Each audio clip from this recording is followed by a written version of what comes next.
Welcome everybody to tonight's event. My name is Roy Roberts. I am the president of the United Secular Alliance here at VCU. The United Secular Alliance is a group of atheist, agnostics, secular students.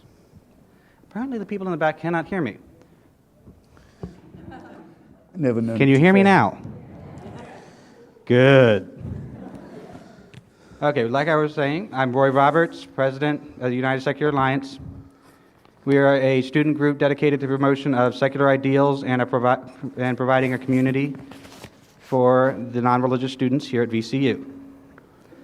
I would like to thank the Honors College and the College of Humanities and Sciences for their financial contributions, without which this event could not have happened. And I would like to thank some certain individuals, such as Shelley Mountjoy, which I'm here at the moment, Anthony Ellis,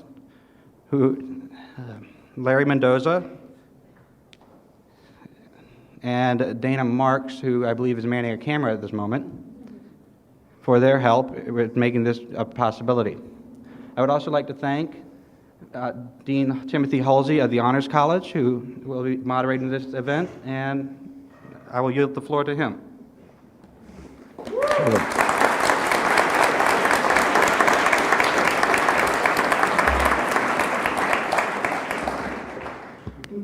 Thank you, Roy, and thanks to the VCU chapter of the United Secular Alliance for arranging tonight's event. Good evening, and thanks to all of you for coming to what I am absolutely certain will be a very entertaining and informative evening. This evening, as you all already know, we're honored to have Christopher Hitchens and Frank Turek with us to debate an ancient and modern question: does God exist? There is perhaps no more contentious issue that we could consider. Accordingly, this debate will follow specific guidelines. To begin, each speaker will have 20 minutes to make his opening statement. Dr. Turek will speak first, since he argues in the affirmative. Following the opening statements, each speaker will have 5 minutes to rebut his opponent, followed by an opportunity to question his opponent directly. Each speaker will be allowed 3 questions of the other, with questions limited to 1 minute and answers to 5. After the direct questioning, the speakers will respond to questions from the audience, asked by me from the cards that you were handed when you entered the room. As questions occur to you, please write them on these cards, and at a point in the debate, I'll ask the ushers to come forward and collect them, and if you would pass them, we will ask as many of them as we have time to do. Given the nature of tonight's debate, it is vitally important that everyone in attendance act in accordance with the highest standards of social behavior. Anyone acting rudely or behaving disruptively, will be thrown out. Really. And now, our speakers. Frank Turek is a speaker, author, columnist, and founder of crossexamined.org, an organization dedicated to presenting evidence for the Christian worldview at universities, high schools, and churches. He is a columnist for townhall.com and is the co-author of 2 books, including I Don't Have Enough Faith to Be an Atheist. He has appeared on numerous TV and radio programs, including The O'Reilly Factor, Hannity and Combs, and Politically Incorrect with Bill Maher. Dr. Turek has a doctorate in apologetics from Southern Evangelical Seminary in Charlotte, North Carolina, and a master's degree in public administration from George Washington University, where he also taught courses in leadership and management. Christopher Hitchens is the author of more than 10 books, including most recently, God is Not Great: How Religion Poisons Everything. He is a contributing editor to the Atlantic Monthly and Vanity Fair, and has written prolifically for American and English periodicals including The Nation, the London Review of Books, Granta, Harper's, Slate, and the Washington Post. He is a regular television and radio commentator, appearing on Hardball with Chris Matthews, The Charlie Rose Show, Real Time with Bill Maher, The Tavis Smiley Show, and C-SPAN's Washington Journal, among others. Mr. Hitchens is also taught as a visiting professor at the University of California, Berkeley, the University of Pittsburgh, and the New School for Social Research in Manhattan. Now, according to the rules of our debate, Dr. Turek will make his opening comments. Dr. Turek.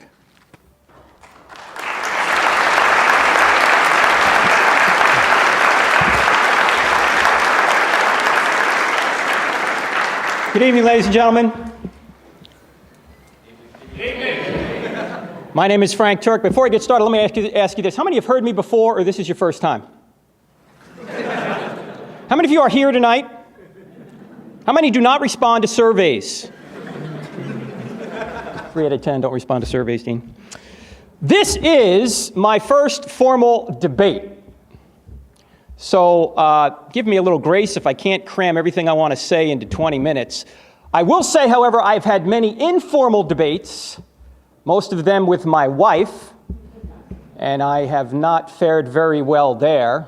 I will say, however, that she is probably the perfect sparring partner for Christopher Hitchens because her nickname at our house is Nails.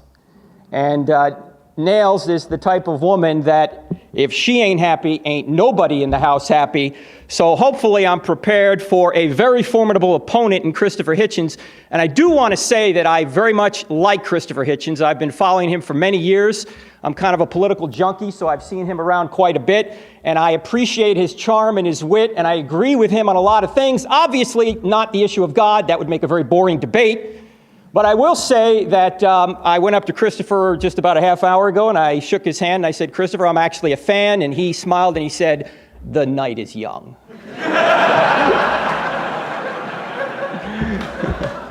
I want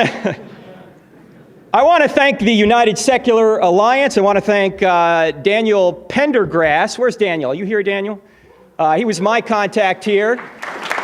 I also want to thank Dean Timothy Hulsey, and I also want to thank, of course, Christopher for doing this debate. I think it's impossible not to like Christopher, and as I mentioned, I do. He's carrying the cross for atheism, and he carries it very well. Tonight, I'm going to carry the cross for theism, and I want to point out that I think we're both trying to explain the world around us. We both have the burden of proof to explain why reality is the way it is. I have to show how reality is best explained by theism, and Christopher has to explain how reality is best explained by atheism. And I think we should follow the evidence where it leads. I think that the evidence we see all around us and within us leads to a spaceless, timeless, immaterial, personal, powerful, intelligent, moral creator, i.e. what we would call a theistic God. And this creator created this universe and the life within us. Or the life within it, I should say. Now, I'm going to try and summarize my 450-page book, at least the first 200 pages of it, in the next 20 minutes, or next 18 minutes at this point now, and that is an impossible task. That would be about 20 pages a minute. Actually, I probably can do it because I'm originally from New Jersey. See, I speak at 150 words a minute with gusts to 350. So if I go a little quick, and you want to see more of the evidence, please get the book. I don't have enough faith to be an atheist. And I want to point out that all the proceeds from the sale of the book will go to feed needy children. Mine. Okay? See, I've got 3 sons. The oldest 2 are in college right now, so I need a little help, and one of them is sitting right over here. All right. Christopher, on page 282 of God is Not Great, available at fine bookstores everywhere, says this: "Thanks to the telescope and the microscope, religion no longer offers an explanation for anything important." I think that is exactly wrong. I think due to the telescope and the microscope, we are seeing evidence that leads directly to God. And I'm going to give you 3 major arguments for this, and then I'm going to give you 4 more that are a result, I think, of a theistic worldview. I'm going to spend most of my time on the 3, and then I'll just mention the last 4. The 3 are the cosmological argument from the beginning of the universe. The next one is the teleological argument from the design of the universe and the design of life. And the third is the moral argument. Let's start with the cosmological argument. And this is basically the argument from the Big Bang, that the universe had a beginning. If it had a beginning, it must have had a beginner. Now, for some reason, Christians are afraid of the Big Bang. I'm not afraid of the Big Bang. I believe in the Big Bang. I just think I know who banged it. Now, the evidence for the Big Bang is good. I'm going to give you evidence in an acronym, SURGE, S-U-R-G-E. I'm not going to spend a lot of time on it because I think even Christopher in his book on page 65 says the Big Bang is the accepted origin of the universe. S stands for the second law of thermodynamics, that the universe is running down. As that sun is up there, it is burning out. Ultimately, we will go to heat death, as Christopher has said in his book. Well, if the universe is eternal, that sun would have burned out a long time ago, but since the sun is still up there, and we still have energy here, the universe must have had a beginning. The second law of thermodynamics also says that ordered things go toward disorder. It affects the school. We have to paint the walls. We have to put gas in our car. The second law of thermodynamics also affects us as human beings. When you get older, the second law of thermodynamics is seen by the fact that we all get dresser disease. That's when our chest falls into our drawers. See, that's the second law of thermodynamics. The U in surge is the fact that the universe is expanding, discovered by Edwin Hubble in 1929. Hubble deduced that if the universe is expanding, if you watched everything in reverse, you would see it collapse back to a point, mathematically and logically to nothing. So the universe exploded into being out of nothing. The G stands for the great galaxy, the R stands for the radiation echo, discovered by accident by Penzias and Wilson, two scientists working at Bell Labs in Homedale, New Jersey. They discovered basically the radiation afterglow, or the remnant heat from the initial Big Bang explosion. The heat is still out there. It's just a couple of degrees above absolute zero. Now, good theories predict future discoveries, and they said if the radiation afterglow is out there and the Big Bang really did occur, we ought to find very fine temperature variations among the radiation afterglow. So they sent up a satellite in 1989 to circle the Earth. It's called the Kobe Space Satellite, to measure this radiation afterglow. And for 3 years, they found nothing until they tuned their instruments just a little bit more precisely and found that there were temperature variations in the radiation afterglow, and they were down to 1 part in 100,000.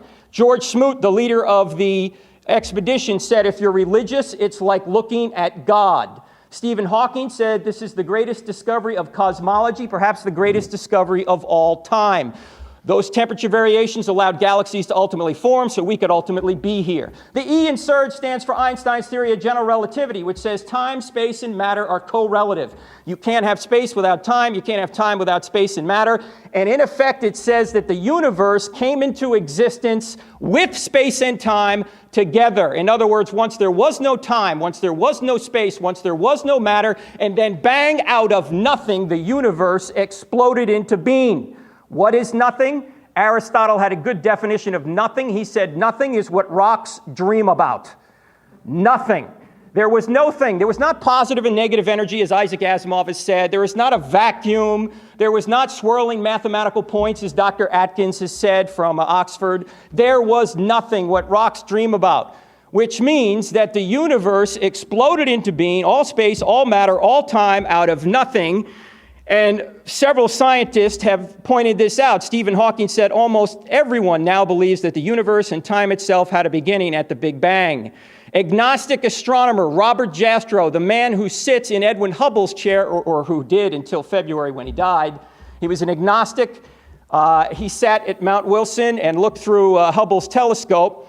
He wrote a book in 1978 called God and the Astronomers. And here's what Jastrow wrote. Or here's what he said, actually, in an interview. He said, astronomers now found they've painted themselves into a corner because they have proven by their own methods that the world began abruptly in an act of creation to which you can trace the seeds of every star, every planet, every living thing in this cosmos and on the earth. And they have found that all this has happened as a product of forces they cannot hope to discover. That there are what I or anyone would call supernatural forces at work is now, I think, a scientifically proven fact. Why isn't an agnostic astronomer saying supernatural forces are at work? Why couldn't nature have created the universe? Because there was no nature. There was nothing, what rocks dream about, and then the entire space-time continuum leapt into existence. If it's not a natural cause, by definition, it must be a supernatural cause, something beyond the natural. In fact, Arthur Eddington, the contemporary of Einstein, who was an expert in general relativity, said, quote, the beginning seems to present insuperable difficulties unless we agree to look on it as frankly supernatural. So the cosmological argument leaves us with one question. Either no one created something out of nothing or someone created something out of nothing. The atheistic view is no one created something out of nothing. The theistic view is someone created something out of nothing. Which view is more reasonable? I think Julie Andrews had it right. Nothing comes from nothing. Nothing ever could. That's the cosmological argument. The teleological argument, the design argument, actually has two arguments contained within it. It is the argument from design, and there are dozens of factors about the universe that are precisely designed for the existence of the universe and life. So not only did the universe explode into being out of nothing, it did so with incredible precision. Stephen Hawking has noted that the universe would not exist if there was a decrease in the expansion rate 1 second after the Big Bang by only 1 part in 100,000 million. This led Hawking to conclude it would be very difficult to explain why the universe should have begun in just this way, except as an act of God who intended to create beings like us. Not only is it designed in terms of its expansion, but the gravitational force is so precise. If you change the gravitational force by 1 part in 10 to the 40, nothing would exist. What's 1 part in 10 to the 40? Stretch a tape measure across the entire known universe. Set gravity at 1 inch on that, anywhere on that tape measure. If you move gravity, the force of gravity, 1 inch in either direction, we don't exist. There's also factors about our universe, in particular our solar system, that cannot be explained unless there's a designer behind it. For example, the Earth rotation, 24 hours, just right. If it was a little bit more, a little bit less, we wouldn't be here. The axial tilt, 23.5 degrees, just right. Change that a little bit, we're not here. The Jupiter being in its current orbit. If Jupiter wasn't there, we'd be bombarded with space material. Why? Because Jupiter acts as a cosmic vacuum cleaner. It attracts all the cosmic space junk to it rather than us. There are a number of other factors I don't have time to get into, but Arno Penzias, the man who co-discovered the R in surge, the radiation afterglow, said this: astronomy leads us to a unique event, a universe which was created out of nothing, one with the very delicate balance needed to provide exactly the right conditions required to permit life, and one which as an underlying, one might say, and one which has an underlying, one might say, supernatural plan. A friend of Christopher, atheist Steven Weinberg, who is an atheist, put it this way: life as we know it would be impossible if any one of several physical quantities had slightly different values. So not only is the universe precisely tweaked, and by the way, there would be no life unless the universe was precisely fine-tuned, as I just mentioned, but life itself is designed. Let me take you to your breakfast table for just a second. Suppose you wanted to have a bowl of alphabet cereal. You're a teenager, and you come downstairs to have a bowl of alphabet cereal, and you see the alphabet cereal's knocked over, and the letters from the alphabet cereal are spelled out on the placemat, and it spells, "Take out the garbage, Mom." What are you going to assume? Cat knocked the box over? Earthquake shook the house? Or are you going to say, no, that's intelligent design from an intelligent being? Or let's say you're laying out on the beach and you see in the clouds, "Drink Coke." What are you going to assume? Unusual cloud formation? No, you're going to say there has to be a skywriter up there, even if you didn't see him. Why? Because messages only come from minds. Well, it turns out there's a message in all life called DNA. We all know about it. All life has a message. I have DNA, you have DNA, a banana has DNA. In Darwin's day, it was not known how incredibly complex, simple, so-called simple life is. And they thought that maybe simple life could come together without intelligent intervention, and ultimately natural selection could take over. It's the theory of macroevolution. I'm sure you've heard of it, from the goo to you via the zoo. From the infantile to the reptile to the crocodile to the gentile. That's the theory of macroevolution. The problem is that now we know that this intelligent life couldn't have come together by natural laws, because we now know that the simplest life has the amount of specified complexity or information in it in terms of DNA of 1,000 complete sets of Encyclopedia Britannica. Now, who's that according to? Not a Christian, not a theist. That's according to Richard Dawkins from his book Blind Watchmaker. I think it's page 116. Now, to believe that that resulted by natural law is like believing that the Library of Congress resulted from an explosion in a printing shop. See, I don't have enough faith to believe that. So life appears to be designed. In fact, Antony Flew, who was an atheist, a very prominent atheist, but recently became a theist, or at least a deist, as a result of this evidence, said, it is impossible for evolution to account for the fact that one single cell can carry more data than all the volumes of the Encyclopedia Britannica put together. It now seems to me that the findings of more than 50 years of DNA research have provided materials for a new and enormously powerful argument from design. How am I doing on time, Dean? 5 minutes. Okay, thank you. Design is so prevalent that even people like Francis Crick, the co-discoverer of DNA, Sir Fred Hoyle, who coined the term Big Bang in a derisive way, are now, or were, proponents of panspermia. Seeds everywhere, in other words, that life got deposited here by aliens, which is just kind of a backhanded way of saying that there's no way we know how life came by natural causes here. There must be aliens out there that brought it here, which of course just puts the question off one more step. Where did the aliens come from, right? There's a lot more on the design argument, but I'm running out of time here. Let me just give you one quote from Chandra Wickramasinghe, who is a student of Sir Fred Hoyle. He said, "The emergence of life from a primordial soup on Earth is merely an article of faith." Sir Fred Hoyle said, "A common sense interpretation of the facts suggests that a super intellect has monkeyed with physics as well as chemistry and biology, and that there are no blind forces worth speaking about in nature."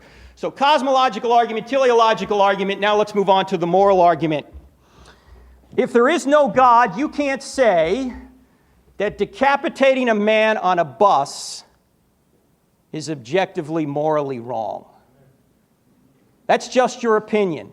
As Dostoevsky said, if there is no God, everything is permitted. Now, I want to be very clear here. I'm not saying that atheists can't know morality. They do. I'm not saying that atheists can't be moral. They can. I'm not saying that believing in God makes you more moral, as Christopher has pointed out, and as I say, I agree with much of what he writes here. I'm not saying that religious people are necessarily better than atheists. That's not the argument. The argument is that there's no way to say that a given act is moral or immoral unless there's a standard beyond humanity. It's not just my opinion. It's not just Christopher's opinion or Mother Teresa's or Hitler's. There's a standard beyond everybody that defines what is right. That standard is God's very nature. Since objective moral laws exist, there must be an objective moral lawgiver. You say, no, there doesn't need to be any moral lawgiver. If there's a prescription, there must be a prescriber. If you go to the pharmacist and say, here, I'd like you to fill this prescription, and the pharmacist says, who prescribed it? And you go, nobody. Are you going to get your prescription? No. Now, there's a lot more on the moral argument. Maybe we can talk about it a little bit during the Q&A. But what can we learn from these three arguments for God? We can learn from the cosmological argument that this being must be spaceless, timeless, and immaterial. Why? Because it created space, time, and material. It must also be powerful. Why? Because it created out of nothing. Must be personal. Why? Because you can't go from a state of non-existence to a state of existence without making a choice, and only personal beings make choices. Impersonal forces do not. It must be intelligent. Why? Because it created in such a highly designed, razor's edge way. It must be moral. Why? Due to the moral argument, and of course it must be a creator. These attributes are the attributes of what the Bible would call God. Let me sum up what agnostic astronomer Robert Jastrow said after going through evidence like this. He said, for the scientist who has lived by his faith in the power of reason, remember he's the agnostic, the story ends like a bad dream. He has scaled the mountains of ignorance. He's about to conquer the highest peak. As he pulls himself over the final rock, he's greeted by a band of theologians who've been sitting there for centuries. 2 more minutes? Take 3. Thank you, sir. Those are the 3 main arguments. Now I'd like to say there's 4 additional truths about the universe that are better explained by theism than by atheism. First of all, reason and the laws of logic. Christopher is a self-described materialist, but if atheism is true, we have no grounds to know it because reason and thoughts are just chemical reactions in the brain. How can you have, even Einstein believed this. Einstein was a determinist. How can you trust what Christopher says if it's just chemical reactions going on in his brain and chemical reactions in our brain? See, chemicals don't reason, they react. Now, I'm not saying there's no connection between our thinking and chemicals. There is. But if it's nothing but chemicals, how can we trust them? Even Darwin recognized this. It's called Darwin's doubt. He said, if we are just the product materially of primates, why should I even trust anything, much less my theory of natural selection? The next major reason is the laws of mathematics. Science depends on the notion that the universe is rational and mathematical at all levels. But how does rationality and mathematics arise from randomness? How do they come from matter? Rationality and mathematics are the product of mind, not matter. So you got reason and the laws of logic, the laws of mathematics, and then Number 7, or 7 in my list here, 3 in the addition, human freedom and the ability to make choices. Christopher is somebody who is very concerned about human freedom as I am. But again, if we are just molecules in motion, how do we have human freedom? William Provine from Cornell, he's a materialist, a Darwinist. He points out that we don't have any human freedom if all we are is molecules in motion. Now, Christopher ought not scold anybody for being a snake-handling, Bible-thumping, fundamentalist preacher, because according to his own worldview, that person is that way because these are just chemicals going on in his brain. Neither could you say that Hitler had done anything wrong if it's just chemicals going on in his brain. I mean, what is the murder molecule? How much does justice weigh? These are questions that have no answer in a materialistic worldview, but that is Christopher's worldview. It seems to me that it makes much more sense to say that reason and laws of logic, mathematics, and human freedom come from a great mind that granted us these immaterial realities. The final argument is consciousness. Do you know that a heap of sand and a human brain have the same elements? Why are some carbon-based molecules conscious and others are not? Materialists have no answer for this. Daniel Dennett, another person who would agree with Christopher on many things, he's a materialist, says that consciousness is an illusion because he's a materialist. You're not really witnessing this right now. It's just an illusion. Now, one wonders if he was conscious when he wrote this.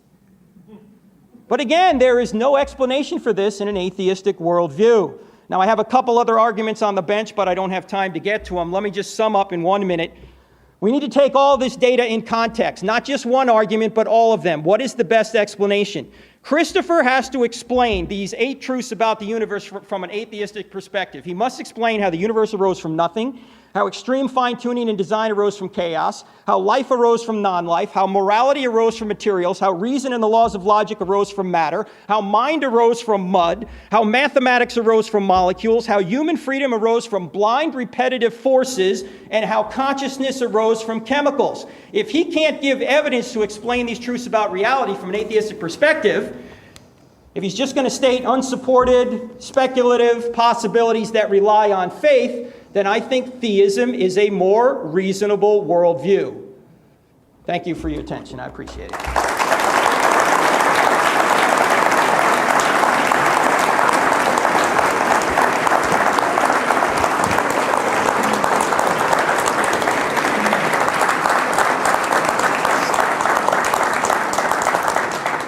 Thank you, Dr. Turek. We'll now have 20 minutes from Mr. Hitchens at his opening statement. Let's see.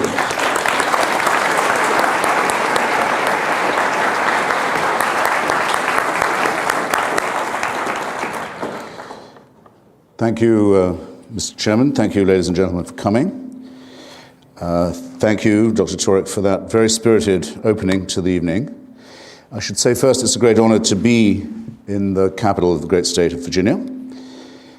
I'm, in a small way, a biographer of Thomas Jefferson, and his memorial, as you know, omitted the mention of his presidencies and vice presidencies and preferred to focus on his work at the university and his authorship of the Virginia Statute on Religious Freedom, which is the embryo and basis of the First Amendment to our Constitution, which makes this the only country in the world that has ever decided that God and constitutional matters should be separated. And it's in defense partly of that civilizational impulse that I rise this evening to satirize the idea that we're here by somebody else's permission and owe that person an explanation, which is what it is to be a theist, if not a deist at any rate.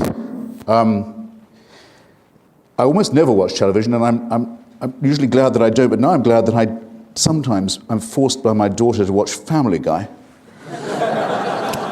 Because you may possibly have seen the moment when the chubby father comes down in the morning and looks at his cereal in the bowl, accepting one of your more sophisticated challenges, sir.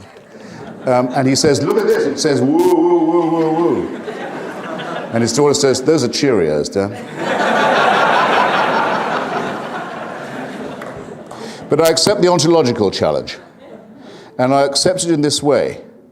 The answer to the question with which we confront ourselves tonight, or are confronted if you prefer, does God exist, is to me, yes, it does. It must do. It must do because it is so real to those who do believe in it. There are people of whom it may be said that for them, God does exist. I've become perfectly persuaded of this by now. There is no form of persuasion that would make me assent to this proposition. Some of us are born, we're born too, in answer to Blaise Pascal's own problem, the one that made him write his Pensées and address them to those who are so made that they cannot believe. Those of us to whom almost everything that Dr. Turek just said would be the mere equivalent of white noise. I suppose it's my job this evening to explain ontologically how that is the case. Perhaps I'll do it by force of example. Recently, very recently, in fact, as little ago in time as last year, the Vatican announced that limbo, the destination of the unbaptized child soul, no longer exists. There is no such place.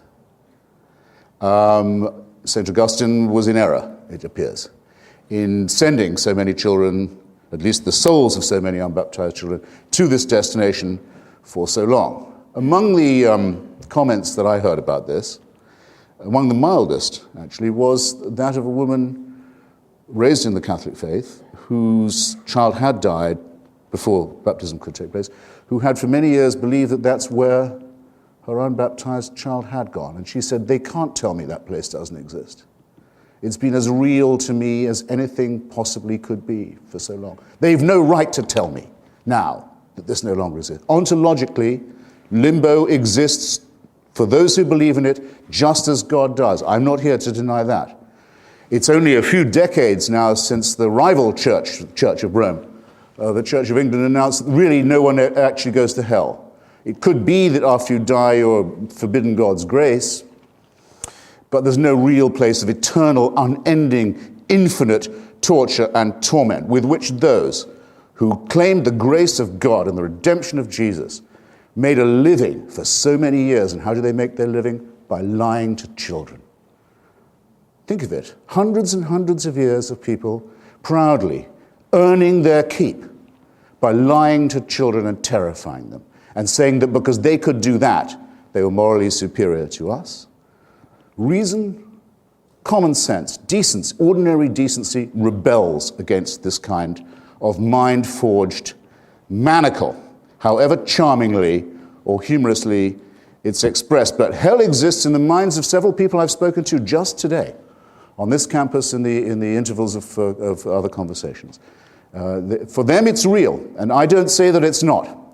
But what I want to show is that it can, if it does exist, nonetheless be abolished, like many other mind-forged manacles and man-made tyrannies that confront us. And in fact, that this belief in a supreme and unalterable tyranny is the oldest enemy of our species, the oldest enemy of our intellectual freedom and our moral autonomy, and must be met, and must be challenged, and must be overthrown. I want to argue for nothing less than that. It's actually rather wonderful, isn't it, that religious authorities who used to say they were infallible say, just take the last pope, just the last. I know I'm not talking with the Catholic apologist this evening, but nonetheless, the church, when people say the church, they know which one they mean. They mean the one in Rome. The one where when Stephen Hawking was invited and was asked at the conference on the church and science, is there anything he'd like to see in Rome while he was there, he said he'd like to see the records of the trial of Galileo. Don't please be invoking Mr. Hawking, by the way, as if he was a deist. The last pope, just in the last decade of his tenure, apologized. He said, we were wrong about the Jewish question. We probably shouldn't have said for so long the Jews were responsible for the murder of Christ. We were probably wrong in forced conversion of the peoples of the Indies, as they were thought of, the isthmus and the southern cone of our hemisphere. We were certainly wrong. We owe an apology to the Muslims for the atrocities of the Crusades. We owe an apology to the Eastern Orthodox churches for the incredible butchery to which they, our fellow Christians, were subjected by us, the Roman Catholic Church. And we probably owe an apology to the Protestants for saying and so many awful things about them and torturing and burning and killing them too. So having now said we were completely wrong and completely cruel and completely sadistic and completely violent and retarded human civilization for that many centuries in that many countries and continents, we're quit. And now we can go back to being infallible all over again. There are people who on faith will accept being spoken to in that tone of voice and in that way. But I, ladies and gentlemen, am not one of them. And I don't think there's any form of persuasion that should allow you to be spoken to as if you were serfs or slaves either. Proceeding with the ontology with which I began, the Aquinas point, that if you can conceive of something, whether it's a ghost, a phantasm, or a deity, if you can conceive of something, it is in some sense real if it's real in your mind. And showing with the obvious fallacy that has always attended that, is it nonetheless possible for an atheist to say, a proclaimed atheist to say, as I do, proclaim myself to be, that God positively can be said not to exist? No. It's a very common misunderstanding about my fraternity, sorority. I'll just take a moment to clear it up. The atheist says, no persuasive argument for the existence of God has ever been advanced or adduced without convincing rebuttal. That no argument in favor stands or has been found to stand the test of argument and evidence. We cannot say that we know that there could be no such entity. Among other things, we are too reverent of the extraordinary time of discovery, innovation, pushing back of the frontiers of knowledge and understanding that's taken place just in our own time to make any such remark. But by saying this, we say, I think, quite a lot. There is no valid or coherent or consistent argument that would not work, if it comes to that, for the existence of any God. Now, I notice it was by a slight work of elision, a bit of tap dancing there, that Dr. Turek went from being a deist to a theist, and then from being a theist to a Christian. Now, I know he does not believe in the existence of the sun god Ra. I'm practically certain he doesn't believe in the existence of Zeus. If you'll pick up a copy of my Portable Atheist, a selection of the finest writings by non-believers, down the years, and just turn to the 3 pages where H.L. Mencken lists the easiest to name 3,000 gods that used to be worshipped and that no longer are held to exist by anybody, you'll spare me the trouble of reading them out. No, he thinks he doesn't just know, Dr. Turek, that there is a God, he knows which one is the right one from a potentially infinite list, actually from a list that's as long as the number of people there are or have ever been in the human species, because if you ever argue with a theist or a deist, as I do every day, you'll find they all believe in a God of their very own. Indeed, they often say a personal God. Indeed, they often say a personal savior. So out of what are we reifying a concept that applies to all of us? Out of nothing but wish thinking and nonsense and fear and ignorance and above all, and I'm not quitting on this point, servility. Everyone in this room is an atheist. Everyone can name a God in which they do not believe. Let them advance the case that the one in which they believe is the superior one. Let Dr. Turek be the first person I've ever met to do that convincingly this evening, and I will show him due respect. I don't think the task can actually be undertaken. Now, the same tap dancing hopes you will not notice that deism and theism are two quite different things. The deist argument says that there is so much order apparent in nature and in the cosmos and in the universe that it might be unwise to assume that such order has no one interested in ordering or designing it. That assumption might be an unsafe one. The philosopher Paley, in his Natural Theology, said design implies a designer. He came up with the very famous image of the watch. If you come across a watch, if you're a primitive tribesperson in the Sahara, you may not know what it's for, but you know that it's not a rock or a vegetable. You know it has a purpose, and someone made it that way. Until quite recently, that was the default position of most intelligent people, including Mr. Jefferson, who, despite his intermittent atheism, in my judgment, was a theist. Was a deist. He would debate among the many skills he had, was a very advanced level of paleontology. He would debate with the greatest paleontologist of his time, the Count de Buffon. How comes it? How can it be that we find seashells so high on the mountains of Virginia? How can this be? Not even the most intelligent people of that day, and it's very recent, it's an instant in historical time, had any idea how that could be. There isn't anyone in this room who wasn't educated and brought up knowing exactly how that is. It's just a shame that Jefferson and many other intelligent and humane and well-educated literate people just couldn't see that far. He wasn't to know, though Darwin was born in his day, on the same day, actually in 1809 as Abraham Lincoln, the very same day, the two great emancipators, Darwin being, in my judgment, the greater of the two. Now we know this proposition to be true, the proposition that was ridiculed so pathetically, I have to say, I thought, by Dr. Turek. There is no explanation for the origins of our species, for the origins of our cosmos, for the origins of our globe itself. There is not one explanation left which requires the existence of a deus ex machina. In every case, we have a better or sufficient explanation. I think that assertion of mine will stand any challenge this evening. I'm looking forward to hearing some more of them. Of course, Darwin used creationist images. He actually set out to vindicate Paley's theology, thought he could do it by his taxonomical study of nature.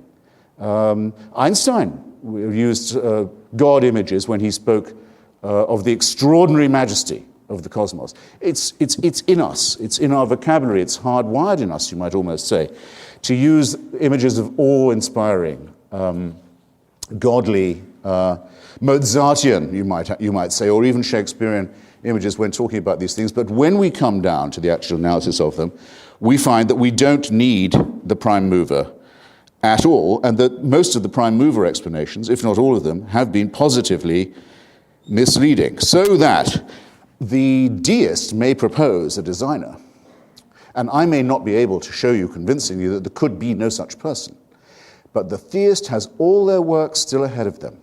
From this designer, how do we get to the designer who answers prayers?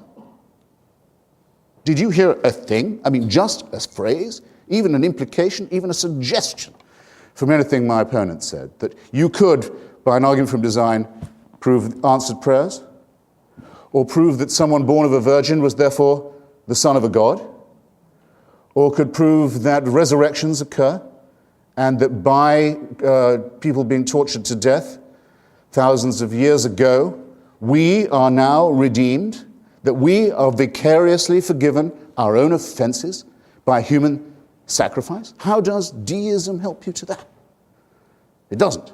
It quite simply doesn't and cannot. And the attempt to build from one to the other is a conjuring trick of a very vulgar, I think, kind. We live in the childhood of our species, so when Stephen Hawking says that if we could understand the event horizon that surrounds the black hole, we would, in some sense, know the mind of God, he proves that our vocabulary is still that of our infancy. He makes no concession to the idea of a theist or theocratic dispensation. I'd better ask now how I'm doing for time. Good. I'm not sure I'm going to need all that. But I like to try and reply and fight on my feet when I can. And I made some notes about what Dr. Turek had said, and I feel that they were challenges to me that I would be ignoble if I didn't respond to. The first, and I thought frankly, the most egregious, was this. I find it extraordinary that it can be said on a university campus in this year of grace that without God, humans are capable of doing anything. That there is no moral restraint upon us if we don't concur in the idea that we are the property and creation of a supreme being. I'm making the assumption that all of you check in every now and then with some kind of news outlet and have a view of what's going on in the rest of the world. Isn't it as plain as could be that those who commit the most callous, the most cruel, the most brutal, the most indiscriminate atrocities of all do so precisely because they believe they have divine permission? Shall I answer my own question? Should I insult you by adding more? Who can't think of an example of this kind? Let me put the question in another form that I've put in now. Every forum from YouTube to C-SPAN, to the wireless, to the print, to the radio, to the television, and innumerable forums to those who say that without God there can be no morality. You are to ask yourself two questions. You are to name a moral action undertaken, or a moral and ethical statement made by a believer. I dare say you can do it. You are then to say that you can not imagine a non-believer making this moral statement or undertaking this moral action. Can you think? Can you now think? Can any of you think? You don't have to answer now. You have all night, and you have my email. And I've done this with everyone from the Archbishop of Canterbury to even lower people. You name me the ethical and moral action or statement that a believer can make and an unbeliever cannot, and there's a prize. And I'll tell you about that later. Now there's a second question. Think of something wicked that only a believer would be likely to do, or something wicked that only a believer would be likely to say. You've already thought of it. The suicide bombing community is entirely religious. The genital mutilation community is entirely religious. I wouldn't say that the child abuse community is entirely religious. I wouldn't. But it's bidding to be entirely religious. It operates on the old Latin slogan, "No child's behind left." How dare anybody, how dare anyone who speaks for religion say of us, the secular and the non-believers, that we are the immoral ones? It is itself a wicked thing to say. Itself an absolutely indefensible thing to say. No, the decapitation on the bus is going to be done by someone who thinks God is telling him to do it. Smerdyakov is actually the stupidest character in Dostoevsky's novel. He's the one who makes this proposition. Everyone has to understand that it is those who feel that the divine is prompting them, who feel they're permitted anything and everything. And it is those who are the leading, most salient, most violent, most vicious opponents of the values and civilization that Thomas Jefferson stood for and promulgated.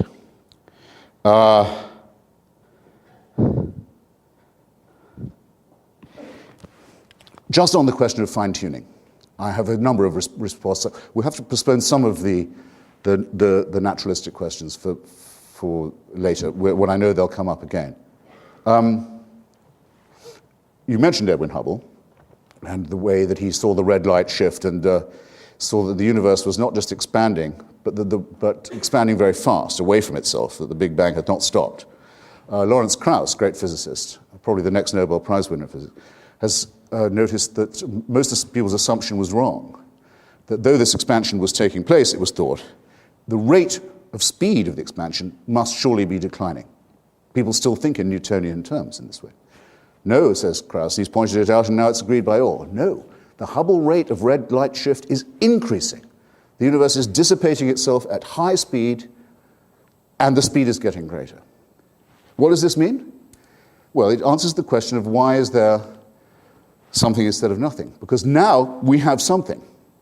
We're all here because there's something. And nothing is coming right for us.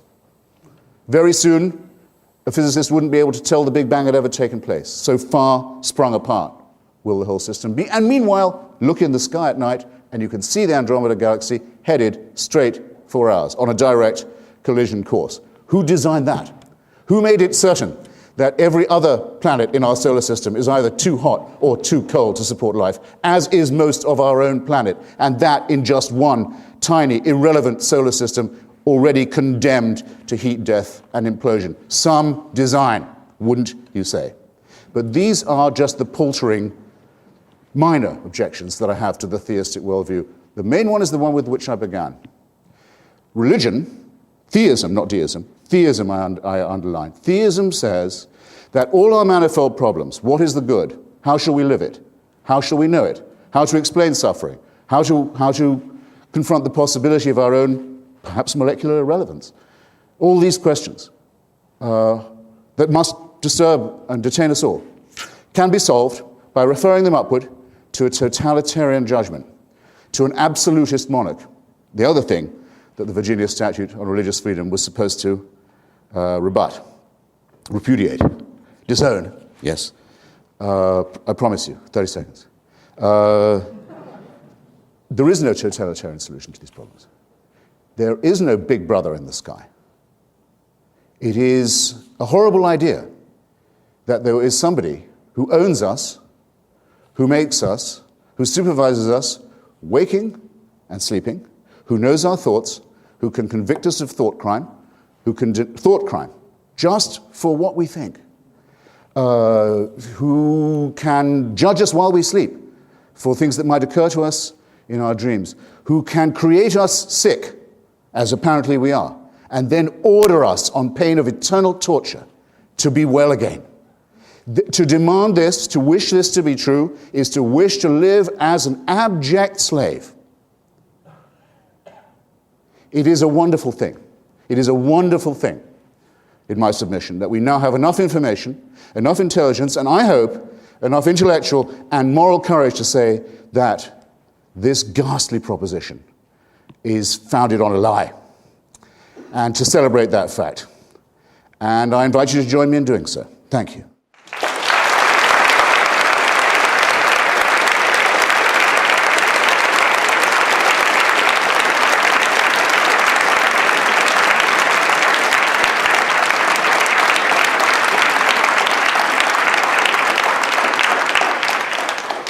Thank you, Mr. Hitchens. We now have 5 minutes of rebuttal from Dr. Turek.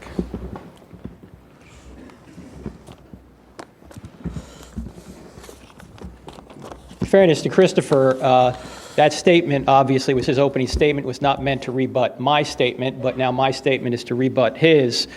And I want to point out that most of what Christopher just said there is pretty much complaints about religion and religious people and has no impact on whether or not God exists. Religious people can be the worst people that ever lived. That says nothing about whether or not God exists. People can do evil. That doesn't mean the parents don't exist. Children can do evil. Doesn't mean the parents don't exist. My kids do evil, but I'm still here. I do evil. My dad's still here. In fact, he's sitting right there. What does that prove about whether or not God exists? Let me try and go down some of the things Christopher said. Yes, I am an atheist when it comes to Zeus. But Zeus is not spaceless, timeless, immaterial, powerful, moral, personal, intelligent creator that I hopefully, at least I thought I gave evidence for. And maybe Christopher will come back to my statements on that later. I don't believe in Zeus because I don't think there's any evidence for Zeus, but I think there's evidence for the theistic God. Deism, I didn't make the direct shift to theism. I probably should have been more explicit. I think it's obvious there's a theistic God because life came several billion years after the creation. That is not a deistic concept. That is a theistic concept. I didn't say anything about Christianity. Even though I am a Christian, I don't have time to defend Christianity here. I'd love to debate Christopher on the issue of Christianity in the future, and I'll publicly offer that right now. If he wants to debate whether or not the New Testament documents are reliable and tell us really what happened about what Jesus came and said and did, I'd be happy to do it. But when I mentioned before, I have a couple arguments on the bench. I've got almost a full baseball team of arguments here. I've got a couple arguments on the bench. It's the resurrection is one of them, and I don't have time to get to that here. So I'm not backing up the Christian God here. I'm backing up a theistic God, even though personally I do believe in a Christian God. He claimed Darwin was the great emancipator, and that he went on to talk about atrocities, and I think he again missed my point. As I said before, I'm not saying atheists can't be moral. Christopher, what he says in his book again, much of it is true. Religious people have done awful things. In fact, Christianity predicts we'll be hypocrites. That's what the church is. It's full of hypocrites. Whenever somebody says, I don't want to go to church, there's too many hypocrites down there, I always say, come on down, pal, we got room for one more. That's what the church is. We're all fallen. We're all sinners. That's why we need a Savior, because we can't do it. And Christopher said, well, how can you command somebody to be well when they have no capacity to be well? Well, we were well in the beginning, and I'm going into Christian theology here, I understand. I'll just try and answer the point. We were well in the beginning, but then we messed up, and so God, the great physician, came back to save us. That's Christian theology. As again, I don't have time to support it. I'm just pointing out that is the theology. Now, Christopher talked about atrocities, but again, on the atheistic worldview, here's the main point. How do you define what an atrocity is? Who defines it? Who has the authority to define what an atrocity is? The carbon atom? The benzene molecule? I'm not saying you have to believe in God to be moral. I'm not saying that only religious people are moral. I'm not saying atheists can't be moral. I'm not saying atheists don't know morality. I'm saying there's no way to justify what is right and what is wrong unless there's some authority that provides it. What is the authority? In a materialistic worldview, there is no authority. The carbon atom has no moral authority over you.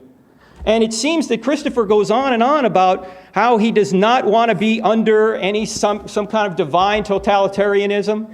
That is a moral rejection of God. Where does he come up with this immoral totalitarianism? His worldview does not afford immorality, because his worldview does not afford morality. He has to borrow from the Christian worldview in order to argue against it. In fact, he has to sit in God's lap to slap his face. Where does he get morality from? Where does he get reason from? Where does he get mathematics from? Where does he get consciousness from? Where does the universe... He said there are explanations for where the universe came from. Atheistic, I'd love to hear them. I haven't heard one yet. How does something come from nothing with extreme fine-tuning? What is the explanation for that?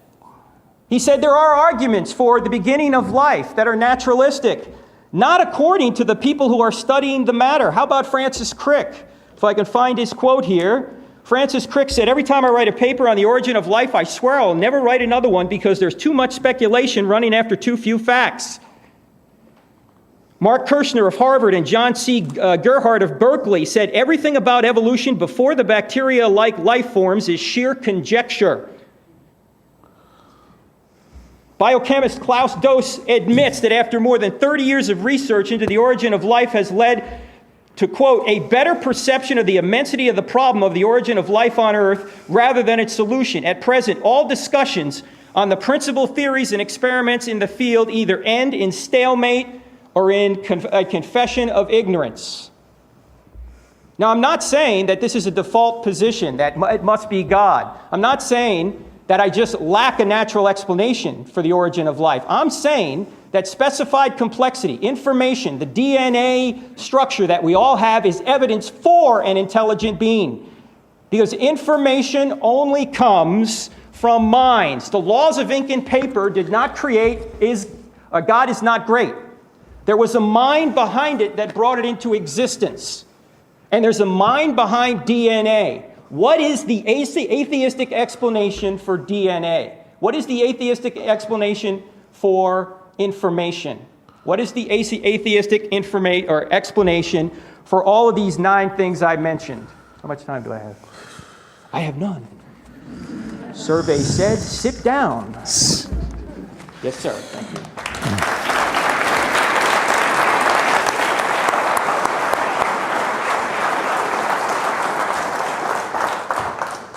Well, I think I'll just invite Dr. Turek to do the following and make available to us on a sheet of paper, which I'm sure he has, the thesaurus of quotations that he's found from this and that scientist and physicist and natural scientist and so forth. And you will find, when you read them, when you look at them, I was writing them down as you went through them, all of these are statements of uncertainty. All of them. They're statements of all we know is how little we know. That's been, for many years, my definition of an educated person. Someone who knows enough to know how ignorant they are. It actually is it's not my own original definition, it comes from the Greek, but it's the only definition that works. And no one toiling in the field of science could possibly say anything less or more of themselves, especially at a time like this. But there you have it right away. The theistic and the deistic explanation has to be based on a certainty that there is a supervising and, if you want to be a theist, a caring and intervening creator who manages these matters. And there hasn't been a single sentence so far from Dr. Turek in support of that proposition. Let me give you an example. The event horizon of Stephen Hawking that I just mentioned, I'll take a cosmological one to begin with. The event horizon is the lip of the black hole. Suppose you could travel towards a black hole and see it, and see the lip of it, and notice it before you went in and over and down. That's what's known as the event horizon to physicists. Hawking had a gravely ill colleague in Cambridge who said if he knew he was definitely going to die, that's the way he'd like to go, be falling into the event horizon lip of the black hole, because in theory you'd be able to see the past and the future and time, except you wouldn't have quite enough time to do so. But there would be a grand way to check out if you were a physicist. Turn away from this, turn away from that. These incredible, majestic, awe-inspiring thoughts say that think about the burning bush instead. Think about the trivial miracles witnessed by sheep-herding peasants in Bronze Age Palestine. And think about the debt that they feel that we should incur for their sins. It was stated by Dr. Turek that the sins of these people, the transgressions of these people, and the debt they owe their Creator bind all of us as sinners. What a shame we're not perfect. What a shame there's nothing we can do about it. What a shame we're created already in prison and have to earn our emancipation. I tell you again, this is servility to the ultimate power. Now, there are people in this audience much better equipped than I to say that there is so far nothing in our natural world, to move away from the cosmological, there is nothing in our natural world, the globe we live on, that cannot be explained by random mutation combined with evolution by natural selection. Nothing works without that assumption. Everything works with it. There are lots of things that remain to be decided, but it's not a theory, or not just one. It does work, it is operational, it doesn't require a prime mover. Occam's razor says we should dispose of unnecessary, needless assumptions. That's what I propose we do in this case. I'll put it another way. How long would you say Homo sapiens has been on the planet?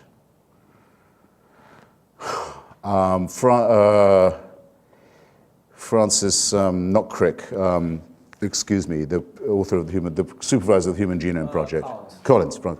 My new best friend and occasional debating enemy thinks, well, not more than 500,000 years. Richard Dawkins thinks it could be as much as 750,000. I can sink the number, actually, if you like. We know that the species left Africa about 75,000 years ago, having probably shrunk down to about 2,000 or 3,000 people as a result of a terrible climatic disturbance, probably from Indonesia, probably from a predecessor of Krakatoa, which meant that we were this close to joining the 99.8% of all species ever living on the surface of this planet who became extinct. Some design, by the way.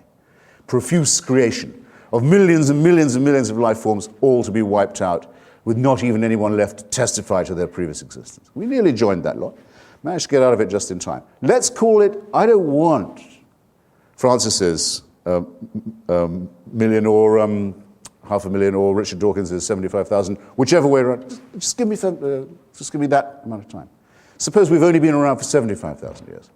Monotheism, Christianity, Judaism, Islam shows up, 4,000 or 5,000 years ago at the most. Right? So if you give me my most microscopically small assumption of human existence, for at least 70,000 years, heaven watches as the human species is born, dies, usually of its teeth, usually at about 20, usually with its infants having about a 9, 10, 2% chance of living beyond. I don't have to draw you a picture. Watches this with indifference. Thousands and thousands of generations, miserable, illiterate, starving, hungry. To say nothing of the wars they'll fight with each other. To say nothing of the cruelties they will inflict, as well as the ones they will suffer just from existence. And only 3 or 4, perhaps 5,000 years ago, heaven decides it's enough of that. It's time for an intervention. And the best way to do it would be in the most primitive part of the Middle East. Not in China, where people can read and have looked at telescopes. No, in the most primitive part of the Middle East, basically by offering human sacrifice to them. This is a doctrine that cannot be believed by anyone who's studied anything scientific, anything historical, anything archaeological, anything paleological, anything biological. Can't be believed by anyone. Can't be only believed by someone who wants to be a plaything and a slave of a pitiless totalitarian power. How glad we should be that the evidence for this ghastly entity is nil. Good. Thanks.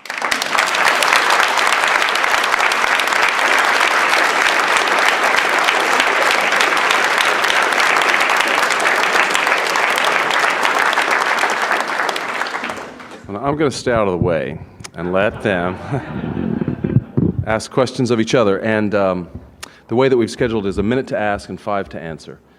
And we'll try to stay to that. So That's very generous. if you, Dr. Turek, would like to go first, since you had already posed some questions to Mr. Hitchens. How many times do we do that? 3 times. So you get 3 apiece. Could I just propose, unless you really have 3 that you're dying to, I don't have 3 I'm trying to duck, but that seems a long time for the audience to have to wait, it seems to me. Could we do it 2, maybe, and get to their questions? I have 6. I'm your witness then. So 3 was right. Dr. Turek. Okay. Christopher, what is your explanation for the beginning of time, space, and matter out of nothing?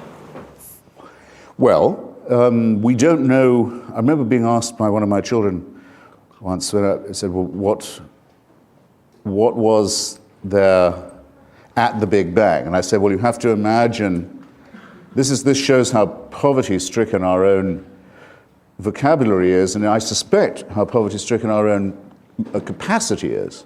In other words, I think there are some things, not that we don't understand or know, but that we cannot.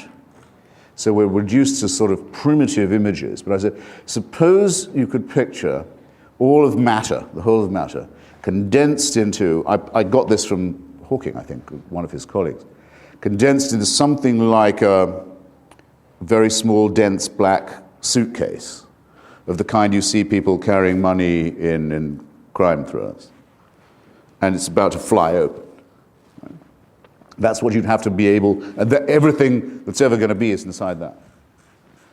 That was the best I could do. And I don't think many people could do, if I say it myself, that much better. But I was completely unhorsed because the kid said, well, what was outside the suitcase? And I thought, oh, well, I can't do that. And I don't know anyone who can. And that, in a way, would be my whole point. I don't have to know. You do. You're the one who says you know, not me. The theist and the deist say, oh, come on, we know. This is only possible with an author. It's only possible with a creator. It's only possible with a master and commander. It's only possible with a dictator. You're welcome. I don't need 5 minutes. Is it fair to say, though, that if the creation was out of nothing, and that's the common view today, that the being that brought it into existence, the cause, whatever it was... Don't say being. What ground do you have to say being? Because to go from a state of non-existence to a state of existence, you need to make a choice. No, you don't. You don't? How does something that... Where are you getting this choice from? The choice, how does first of all, there was no nature, there was nothing. So if there was nothing, how do you get something from nothing without a cause? How do you get, I can answer the same question in the way I did before. How do you get so much nothing from something? You look into the night sky, if you're in, say, the Carmel Peninsula, you can't do it from many parts of Virginia now, but if you are in certain parts of California, as I was recently, you can look into the night sky and see universes blowing up and bursting into flame every night of the week, several times. They had something, and it's all nothing now. Who's the author of that? Who mandated that? Who's the creator of that? Who's the dictator who demands that sacrifice? The fact that things... You're making a rod for your own back here. No, the fact that things go out of existence, Christopher, doesn't mean that they're not designed. The typewriter is out of existence right now, thankfully. But the typewriter's designed. So the fact that the universe is going to heat death doesn't mean that it didn't have a designer at the beginning. And, of course, religious people believe that somebody's going to intervene to stop it before it does go. And even if they do? Even if it doesn't, wait. Hold on. Sorry. Even if nobody intervenes, if do it the goes to religious heat among death, you- it goes to heat death. Excuse me. Did the religious among you, ladies and gentlemen, to understand, I did not, that there will be an intervention to make an exception in our case? That this will not happen to our cosmos? That God will prevent the heat death? That's the Christian view, and as I said... I had no idea. Yes. That a new heaven and new earth will be created. Genesis is paradise lost. Revelation is paradise restored. Have it your way. It sounds fatuous to me, I've got to say. Again, how do you get something from nothing? I am not the one who has to answer the question. Excuse me, you're the one who has to answer. But you're the one who claims to know. You say there was a creation moment and a creator. I want to know why you're changing the subject and saying to me, how do I not know this? When you're the one who has all the information. I also want to know. I also want to know this. I want to know what sources you have that are not available to me. How do you know that an intervention will occur to prevent the entropy and implosion and destruction of our solar system? If you want to go to our second debate, I'll provide that. Well, but what I'm saying is, let's say there's no intervention. Let's say there's no intervention. We go to heat death. Does that mean that the universe was not created and not designed? It doesn't entail that belief, no, but it makes it. Okay, so what's your point? It makes it seem a very capricious designer.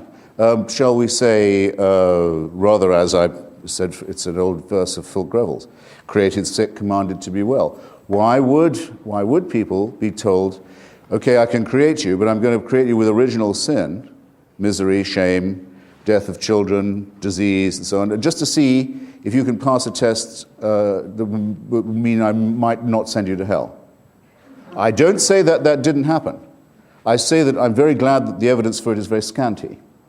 And I accuse those who do believe it, and I can't have been surely misunderstood on this point, of harboring a very sinister desire to live in a totalitarian system. How do you define sinister? Mr. Hitchens. The desire to be a slave. Is that masochism? I think. I regard masochism. In your brain, I regard or is there masochism. Something beyond you that. I'll say that I think masochism is a sinister and creepy impulse. Yes. Mr. Hitchens.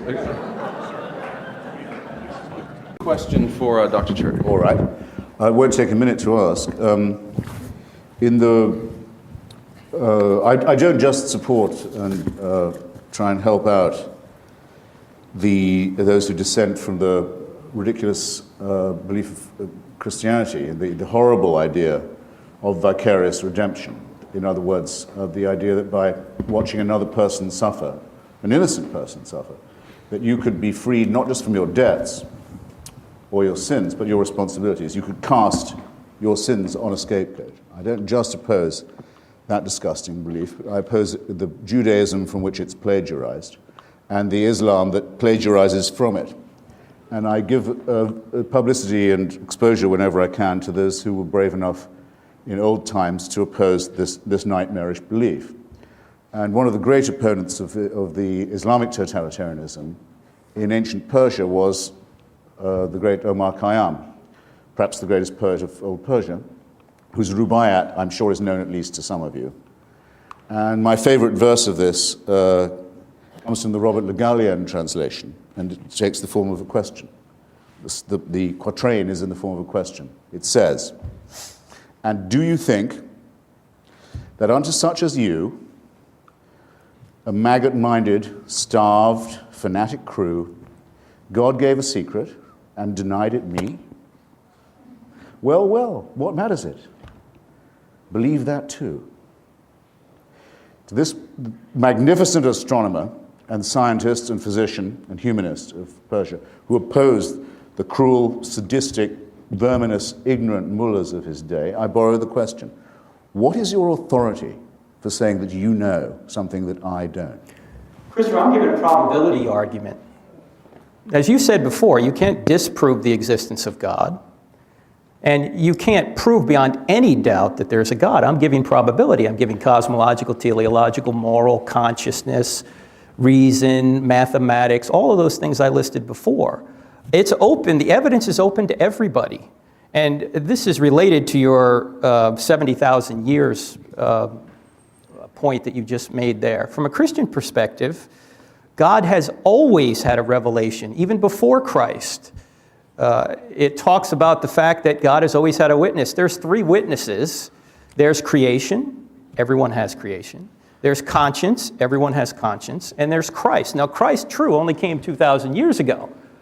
But his sacrifice of atonement, his sacrifice of atonement is retroactive to everybody that lived before him. So he's always had a witness. It is quite convenient, and that is the very nature of God. You're absolutely correct. Well, I got him to say it.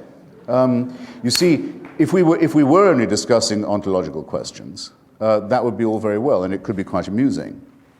I could say that you require a higher degree of standard of proof for your proposition than I perhaps do for mine, and you'd probably accept that, and so forth, and we could go back and forth. But we'd be paltering again with the essence of the matter, which is this. The difference between the theist and the deist is as follows. The deist says, may not make sense without some kind of designer. The theist says, when I tell you what to do, Christopher, I have God on my side.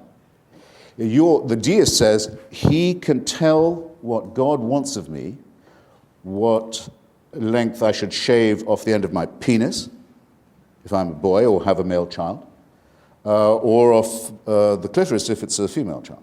He knows to the exactitude what the proportions of that should be, what the diet should be, what the dietary laws ought to be, who I should sleep with, and in what position. And various other things. And since God doesn't ever directly appear and say, do it this way, it's done for him, and this is really convenient, by human representatives who claim to act in his name. So that's why I think your standard of proof should be a great deal higher, because if the reason this point is important to you is because it would mean real power in the only world that actually exists, which is the material world, of you over me. And you wonder why I'm not keen. Okay, the material world is all that exists. That thought that you just mentioned, Christopher, the material world that all that exists, is that thought material? And if it is, why is it true? That sounds like casuistry to me, but I mean, I certainly think that that everything that I am capable of thinking, saying, feeling, and so forth does depend on my continued existence as a, what shall we say, mass of molecules, or shoot me in the head, and I can't go on like this. And I won't be coming back to bother you either. Question? Sure. Nor am I going anywhere after that's happened. Christopher. And I don't wish it otherwise, by the way. I don't wish it otherwise. God gives you what you desire. Would that were the case? I have bear with me, a relatively long question here. After admitting that an unborn child is a human being, you write on page 221, and thankfully you say in the book that it's nonsense that an unborn child is not a human being. You admit that the unborn child is. You say this, and I quote, "There may be circumstances in which it is not desirable to carry a fetus to full term. You then go on to advocate termination of pregnancy if birth control fails." Here's my question. Why is it that according to you, when God plays God by taking a life prematurely, in the Old Testament, for example, it is a moral outrage, but when you play God by taking a life prematurely through abortion, it is a moral right? Well, it's a false distinction. I mean, that's not what I say. I mean, I say that the great abortifacient is, I would say, nature. I don't say God. Of course, God does not decide that so many pregnancies are not carried to full term.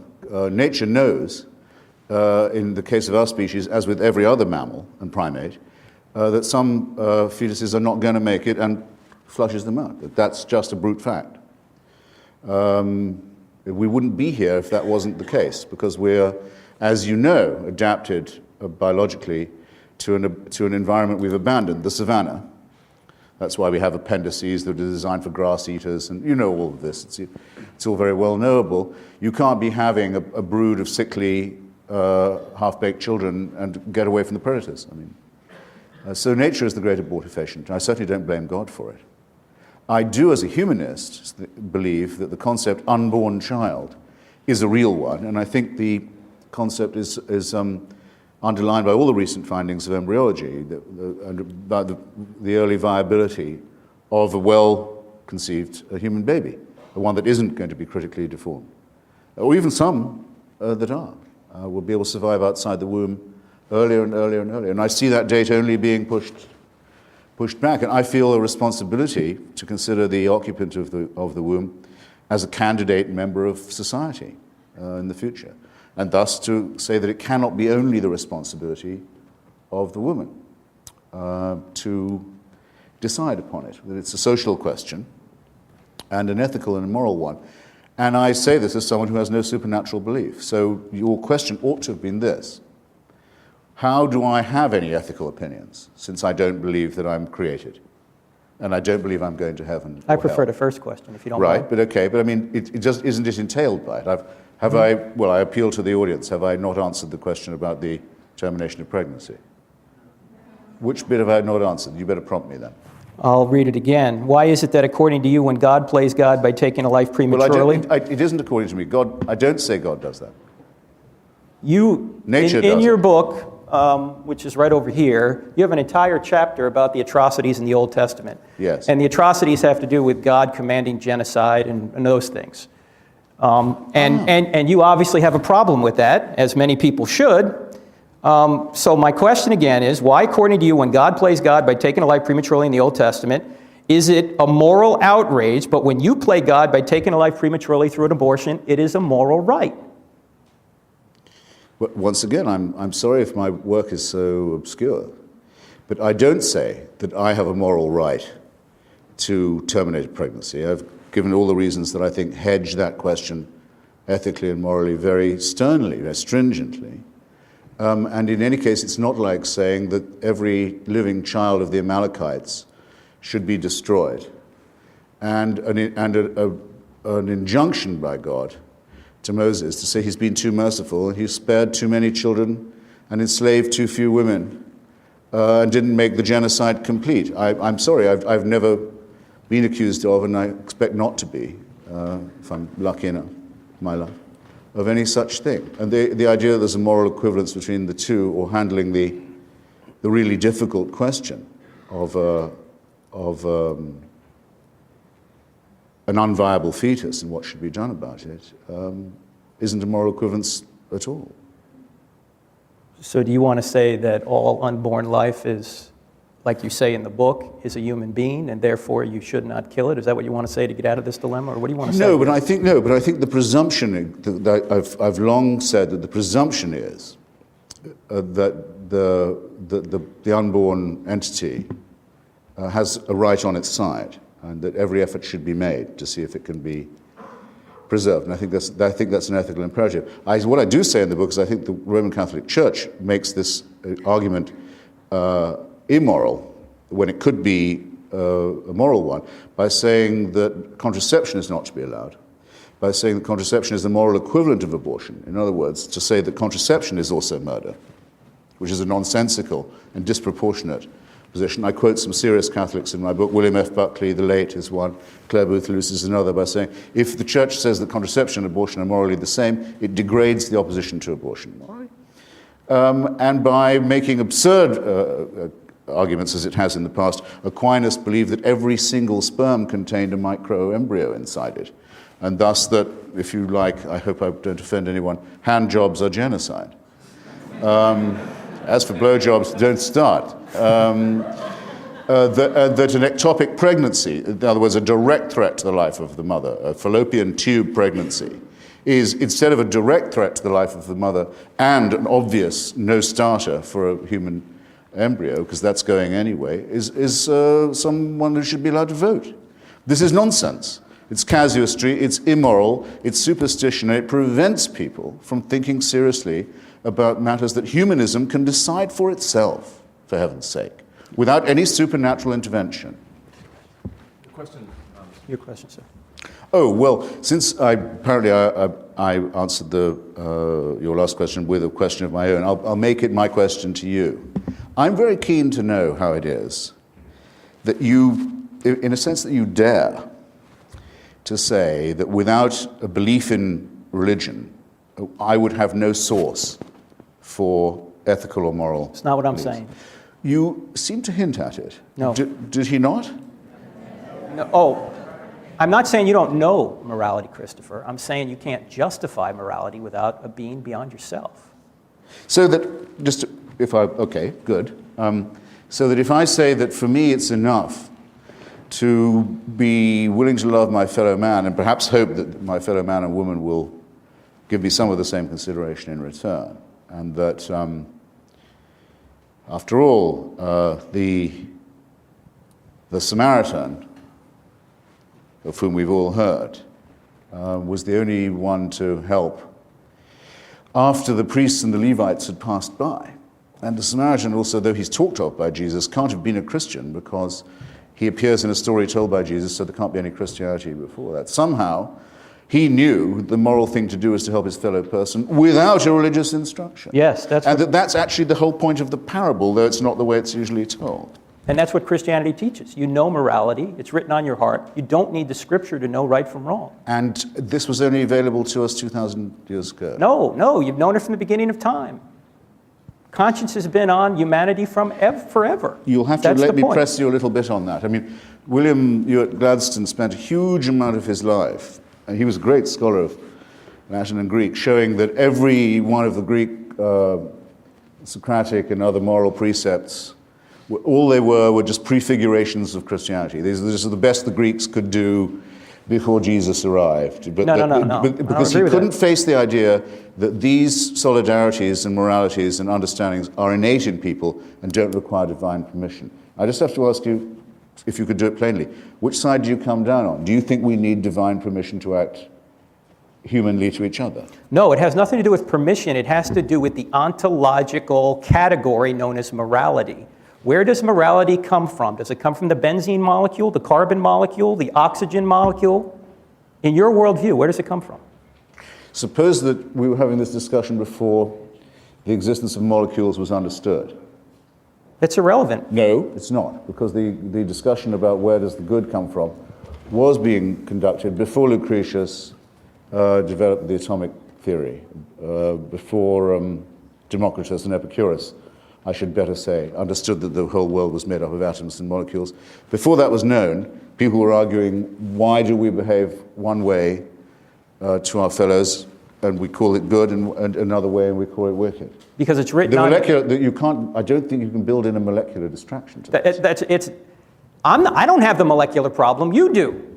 So you're a materialist. I'm trying to ask you, where does morality come from in a materialistic worldview? Well, did I not just acquit myself of that charge and say that the argument precedes the knowledge of the atomic and molecular structure? No, it doesn't. No. Not that I think, by the way, that the atomic and molecular structure is irrelevant, and it could be that we might find out that there are, who knows, pheromones or other phenomena that do have an influence on our moral conditioning. This still wouldn't, to a morally normal person, relieve them of the responsibility of saying that I feel I know what's right. I feel that some things my children don't need to be told. They already know. Let me interject here and just ask the question another way. Whereas to tell a child, you go to this church, which means you'll go to heaven, but your little playmates don't go to that church, and therefore will go to hell, seems to me to be an unpleasant thing to be saying. But yes, that is. Maybe I'm in a minority then. That could be an unpleasant thing, but how do you... Actually, an evil thing to be saying. Let's call it evil, Christopher. And something that only a religious person would dream of saying. Let's call it evil. Where does evil come from? Religion.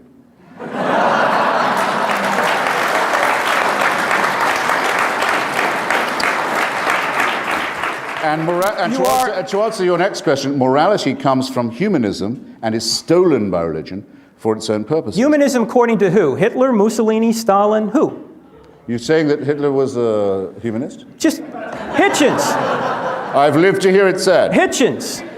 In Virginia. Hitler was a Catholic. Hitler was a Catholic, so was Mussolini. Give me a... How does morality exist if it's just my opinion against your opinion and there's no standard beyond? Both of them had an official political concordat with the Protestant and Catholic churches.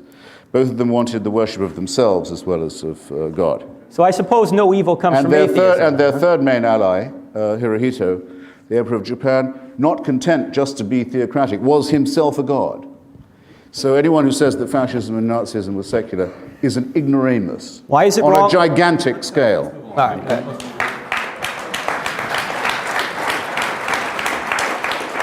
I'm asking an ontological question. I'm not going to be called a Hitlerite because I'm a humanist. Okay? I'm not asking a sociological question. All right. Let me ask a question another way. This is my last question. If God does not exist, why do all people have a fixed moral obligation to love and not murder? How do molecules in motion have any authority to tell you how to behave? When you do something wrong, whose standard are you breaking? Who are you displeasing? The carbon atom, the benzene molecule, who? This question has been asked, Socrates answered it like this, when he was on trial for his life. Accused of blasphemy, by the way. He said that he had an inner daemon, was the way he put it. Not demon, a daemon, a spirit, an inner critic, a conscience would be one way of putting it. And that he knew enough to know, even when he was making the best speech of his life, that if he was making a point that was somehow dishonest or incomplete or shady, the daemon would tell him, yeah, that was clever, but you shouldn't have tried it. He knew. Okay? Any person of average moral equipment has the same knowledge. I hope you'll. If you don't, I'm very sorry for you. Adam Smith called it the internal witness, who we all have to have a conversation with all the time. It's been C.S. Lewis decided to call it conscience and to attribute it to the divine, but he didn't improve on what Adam Smith said in the Theory of Moral Sentiments or what Socrates said when standing trial for his own life. It's been sometimes colloquially defined as, why do people behave well when nobody's looking? I don't believe there's anyone in this hall who doesn't know what I mean by that. Why, when it won't do you any good, will you decide, I could have kept that wallet I found on the back of the cab seat, but I'm not going to. I'm going to turn it in. I'm going to find its real possessor. There are people to whom those thoughts do not occur, who are deaf to that idea, who only think of themselves, who wouldn't worry about the internal daemon or censor or companion. And there are, of course, people who only get pleasure from being unpleasant to other people and inflicting cruelty on them. The first group we call the sociopathic, and the second group we call the psychopathic. And they occur in nature and in society. My only problem is with those who think that they're all made in the image of God. The one explanation that absolutely doesn't work at all, that gets you nowhere, that explains nothing. Christopher, it's your turn to ask. Oh, really? Yes, sir.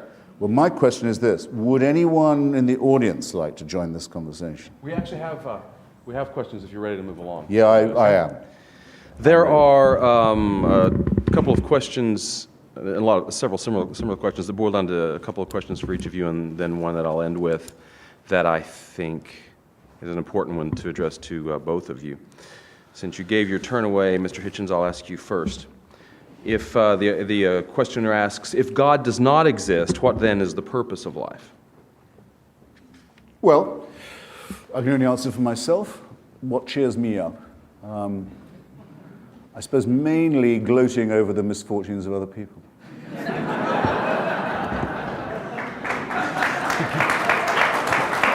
I guess that. And you say evil comes from religion, huh?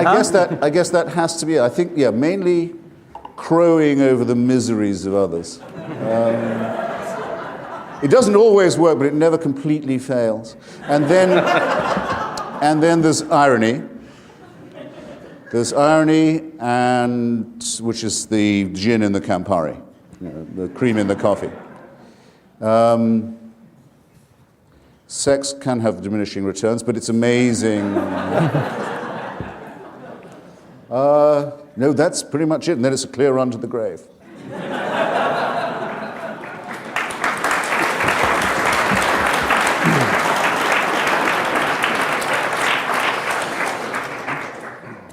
Dr. Turek.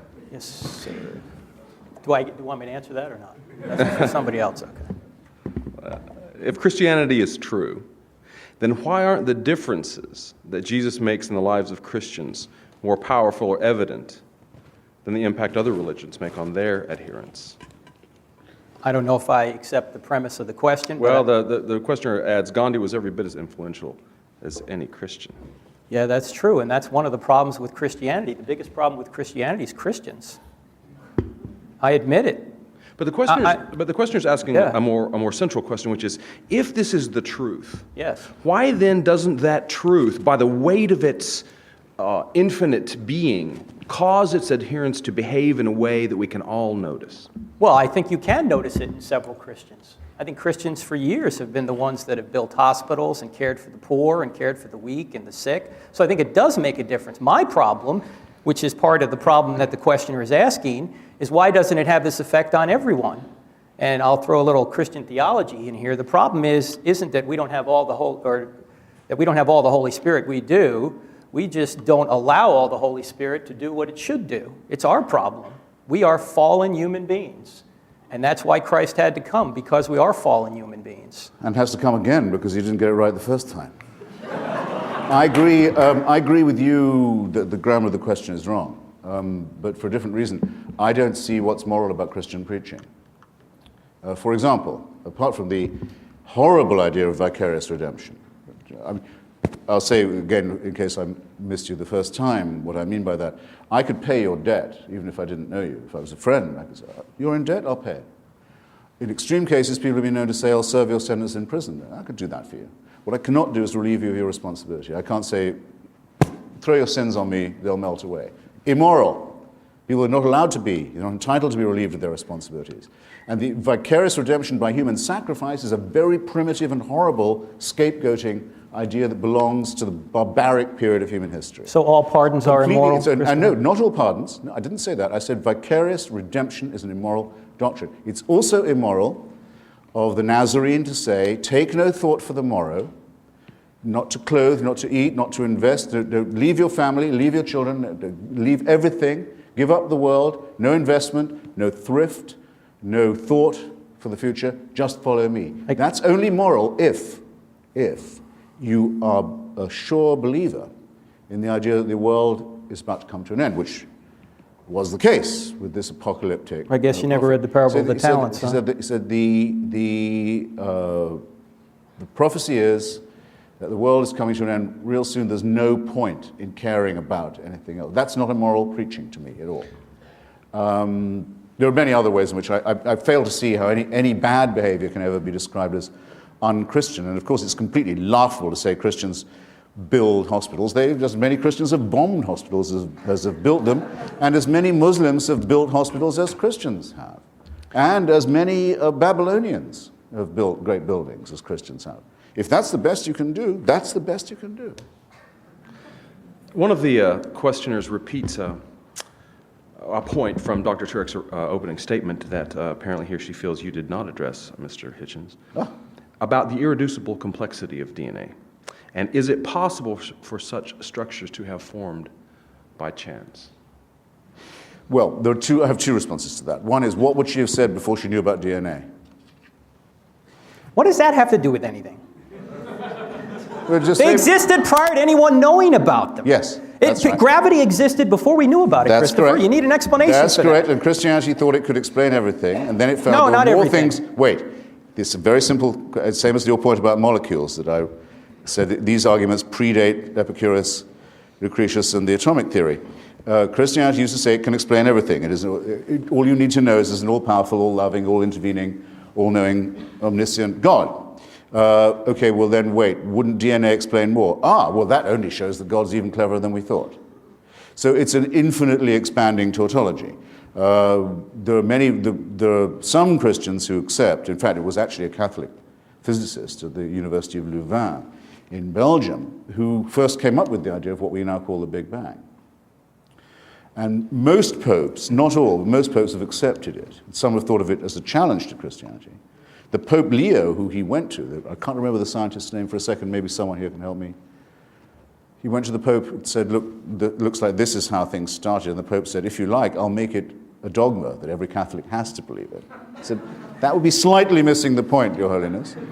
Christopher, what does this have to do with the origin of DNA? Well, because it is true to say that religion, as Stephen Jay Gould said, that religion and science belong to non-overlapping magisteria. I think these magisteria are in many ways incompatible and in many ways irreconcilable, but it is no more true to say that the existence of the complexity of DNA shows that God was more ingenious than we thought, than it is to say that it necessarily shows by its self-revealing ingenuity that we don't need the hypothesis of God. Both of these positions would be, in my opinion, somewhat reductionist, though I would have to say that I think the second one is more persuasive and more elegant. Now, Gould is wrong. Will that do? Christians or religious people, religion is trying to find out what how the universe began, and so is science. They're not. No, religion says it does know, excuse me. No, it's trying Religion is to not a find process of scientific inquiry. Religion is an affirmation of faith. It I says am it a already religious knows. person, Christopher, It and says I it am already using knows. evidence to try and point out that the universe exploded into being out of nothing. And you have scientific evidence for the view that an intervention will occur to prevent the implosion and No, entropy forget of that. Let's start at the beginning. I can't forget it. Let's start at the beginning. That's for debate It's two. the only thing you've said all evening that I'm going to remember. Gentlemen, That's for debate two. No. I mean, don't say, look, do yourself and your faith the honor of saying it's faith. Don't say it's science-based. The argument you would won't be, get away with it. Look, the argument would be, Christopher, is that if the universe exploded into being out of nothing, then miracles are possible because the greatest miracle of all has already occurred. The question is, have miracles occurred in the first century? That requires another debate whereby we have to look at the historical evidence and see. And if it is true that that Jesus really did come and say and do the things that the New Testament writer said he did, then whatever he teaches is true, because if he rose from the dead, he was God. If he taught that there will be an intervention, then there will be. That's the argument. I don't have time to support it. Very good. Now, a sentence or two from David Hume on miracles would clear all this up. you'll need to. Okay. It's fallen off. Sorry. That's one up. Right. A sentence or two from David Hume would correct what you said. A miracle is defined not as a part of the natural order, but as a suspension of the natural order. An intervention. You can't say of the Big Bang, which is the foundation of the natural order, that it's a suspension of what it starts. You may not do that. However, if you meet someone in the street who you yesterday saw executed, you can say either that an extraordinary miracle has occurred or that you are under a very grave misapprehension. And David Hume's logic on this, I think, is quite irrefutable. He says, what is more likely, that the laws of nature have been suspended in your favor and in a way that you approve, or that you've made a mistake? And in each case you must, and especially if you didn't see it yourself and you're hearing it from someone who says that they did. I would go further and say the following. I'll grant you that it would be possible to track the pregnancy of the woman Mary, who's mentioned about 3 times in the Bible, and to show that there was no male intervention in her life at all, but yet she delivered herself of a healthy baby boy. I can say, I don't say that's impossible. Parthenogenesis is not completely unthinkable, but it does not prove that his paternity is divine. And it wouldn't prove that any of his moral teachings were thereby correct. Nor, if I was to see him executed one day and see him walking the streets the next, would that show that his father was God, or his mother was a virgin, or that his teachings were true, especially given the commonplace nature of resurrection at that time and place. After all, Lazarus was raised, never said a word about it. The daughter of Jairus was raised, didn't say a thing about what she'd been through. And the Gospels tell us that at the time of the crucifixion, all the graves in Jerusalem opened, and their occupants wandered around the streets to greet. So that it seems the resurrection was something of a banality at the time. Not all of those people clearly were divinely conceived. So I'll give you all the miracles, and you'll still be left exactly where you are now, holding an empty sack. No, Christopher, you have to look at each miracle in light of the evidence and the context. Hume was wrong because his premise that was wrong was the one that said the evidence for the regular is always greater than that for the rare. It's not. From Hume's own worldview, if Hume was here today, he wouldn't even believe in the Big Bang because it only happened once. It's not a regular event, it happened once. He wouldn't believe in the spontaneous generation of life, which is what a materialist must believe because it only happened once. He wouldn't believe in his own birth because it only happened once. In fact, he wouldn't be able to believe in the whole history of our solar system because it only happened once. You don't need regular events to know whether or not something happened. Singular events happen all the time. This debate will never happen again, yet you're here to witness it. I'm just going to repose my trust in the audience here. There's an obvious difference between a singularity and a miracle. And I think it would be embarrassing to try and explain it. It would be patronizing to try and explain it. Dr. Turek, a member of the audience takes issue with your claim that objective morality necessarily relies in an absolute deity, asking instead, what about empathy, for which there are significant apparent biological bases? Sorry, I didn't hear that. What about what? Empathy, for which there are fairly well-established biological bases, a very human emotion. Cannot empathy lead to morality? Is it right to be empathetic? That's the question. I'm not saying there's no chemical connection between morality and, or for morality, I should say. Certainly when we think, there are chemicals going on. The question is, what is the standard that makes empathy or love right? What is the chemical composition of love? How much does justice weigh? Well, these are all things that make no sense in a materialistic world. Well, but that's not entirely true. Let's say, for example, that cognitive neuroscientists are able to determine with scientific levels of precision that, in fact, certain neurochemical and cognitive events essentially always co-occur with the experience of empathy. But that wouldn't mean that empathy's right. See, there may be chemical compositions that cause that guy to chop that guy's head off on the Canadian bus. That wouldn't make it right. The question is, what makes something right? In a materialistic worldview, there's nothing that can make something right or wrong. As David Hume has said, you cannot get an ought from an is. Well, I'm happy to agree with that. I mean, I think that's true. But I have to add only that some of us have been lucky enough to see it or meet people who've done it, and all of us have read about it. There are people who will, when a grenade is lobbed through the window, throw themselves on it before it can blow up. It does happen. There are people who die under torture without giving away the whereabouts of their comrades.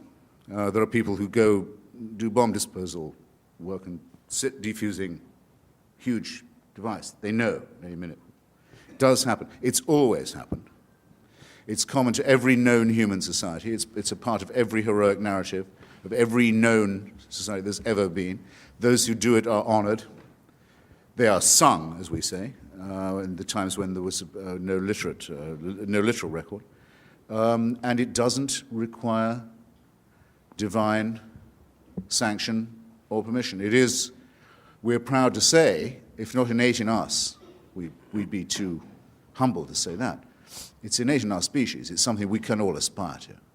Yes, you know it. But we do not get it from Big Brother. If we did, that would degrade it. It would mean it wasn't heroic. It wasn't brave. It wasn't individual.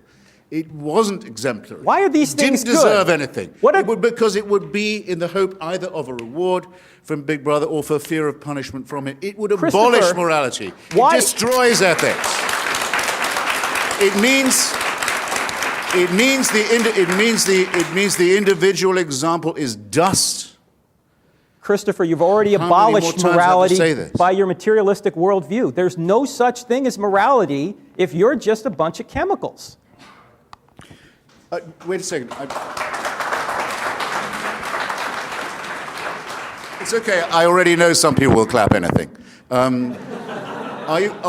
Do you mean to say that the human, the body of a mammal, a primate, is not a chemical composition? No, it is. Oh, good. I'm questioning why do you act as if this has only just been discovered and as if it's a theological point? Because you apparently haven't discovered that morality... I would rather say, in spite of the fact that I am a primate, or not, notwithstanding, perhaps I'd better say that I am a primate, nonetheless I'm capable of thinking about heroism, self-sacrifice, example, and so forth. Why are all those things good? Don't turn to me and say, how can you say that and be a primate? I'm a primate. I can't alter the fact that I'm a primate. I can conceal it better than some people can. That's the best I can do. You're a primate as well, and you'll have to agree with both of us that it shows, okay? Let's finish with this, which is the fundamental question, and I think deserves a serious answer.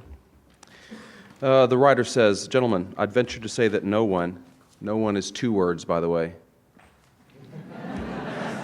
No one came into this room without already deciding who he or she agrees with. And no one will leave with a different mindset. What would it take for each of you? What evidence would you need? Upon what basis would you make a decision to change your mind fundamentally about the question that we gathered here to discuss this evening? Great question. Well, Christianity would be refuted by somehow discovering the body of Christ. Theism might be, I don't know how you could refute theism if all the scientific evidence somehow changed, if, I don't know how you deal with the morality issue, if the fine-tuning didn't occur, if we could find, if the universe is eternal, it wouldn't need a cause, but all the scientific evidence seems to suggest the universe is eternal, so it needs a cause, and the cause must be immaterial, spaceless, timeless. But if all that changed, that might be, at least get me to doubt theism. Sir?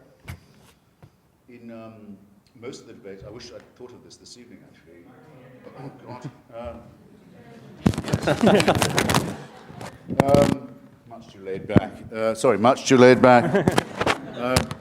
In most of the debates I've taken part in, I wish I'd thought of doing it this evening, too. We took a vote before the debate, including registering the undecided, and then one at the end, to see, basically to see where the undecided had gone. So, and I was always surprised by how many people had come, or at least were willing to consider themselves as having come, with an open mind. My view is this: very few people have that much difficulty thinking of themselves as objects of a divine plan. The great advantage religion has is our own solipsism. It's the same as people who don't really believe in astrology, but they'll take a quick peek to see what's happening to Taurus today.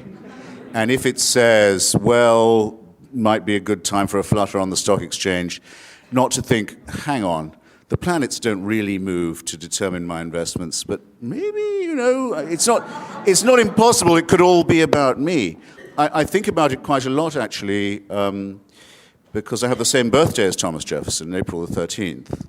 Except that I don't, because he was born under the old calendar. And I think though it says on his tomb he was born on the 13th of April, he was actually born on something like the 25th of April under the old calendar. I've often wondered how the horoscope people managed the transition, the time when everyone had to change which star sign they were. I dare say it got done easily enough. Religion works for most people because to have people, in a sense, horribly do want it to be true, that they are supervised, that God looks out for them, that they might be rewarded or they might be punished. It has this terrible servile advantage. That's why I consider it to be morally superior to be an atheist, to say, I would rather live without that ghastly master-slave mentality. And no evidence or no event that could change your commitment to that belief. Well, I can only say that if there was, I'm very relieved to find, having studied what I think of as the best evidence in arguments among physicists, biologists, paleontologists, students of mythology, history, archaeology, and so on, very relieved to find there's no evidence for it at all. If I thought it was true, I would consider myself condemned to live under a tyranny. And I've spent my entire life repudiating that idea and helping, I hope, others to think the same. But there is not a chance, of course. There isn't a single chance that anyone will find that, hey, after all, we can definitely know that a virgin conceived or that a condemned felon walked again. And it's quite absurd for anyone to argue in scientific terms as if any of that is even thinkable. What I don't understand, and I suppose I should close by this, is why anybody should be so contemptuous, I suppose is the word, or so insecure about their own faith as not to call it that. Did you hear him say at any point this evening, this is my faith. I believe it in spite of the evidence to the contrary.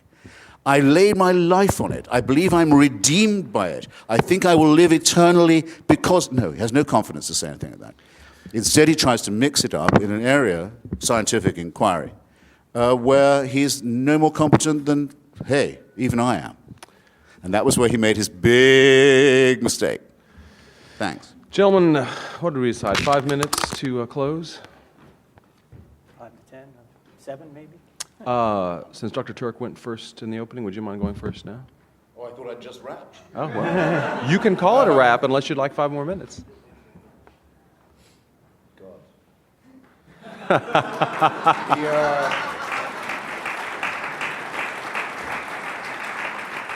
When asked what I think are the most erotic words in the language, I sometimes think, cat. Terminally laid back now. When asked what I think are the most erotic words in the language, I sometimes think slowly, captive, audience. No, you know what? If I haven't made my case by now, brothers and sisters, I don't think I will make it in the next 5. I ask you to excuse me. If anyone thinks that there's a question, who's heard me, who thinks there's a question I answered poorly, or inadequately, or badly, or failed to answer at all, and would like to challenge me, I'd happily give them 5 minutes. But I have, so to say, shot my bolt otherwise.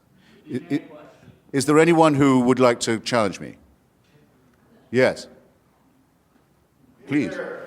If there is no God, why do you spend your whole life trying to convince people that there isn't?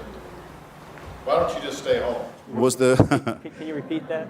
was the question? The question is, if there is no God, why spend your life and career trying to refute that? Why not just leave it alone and stay home?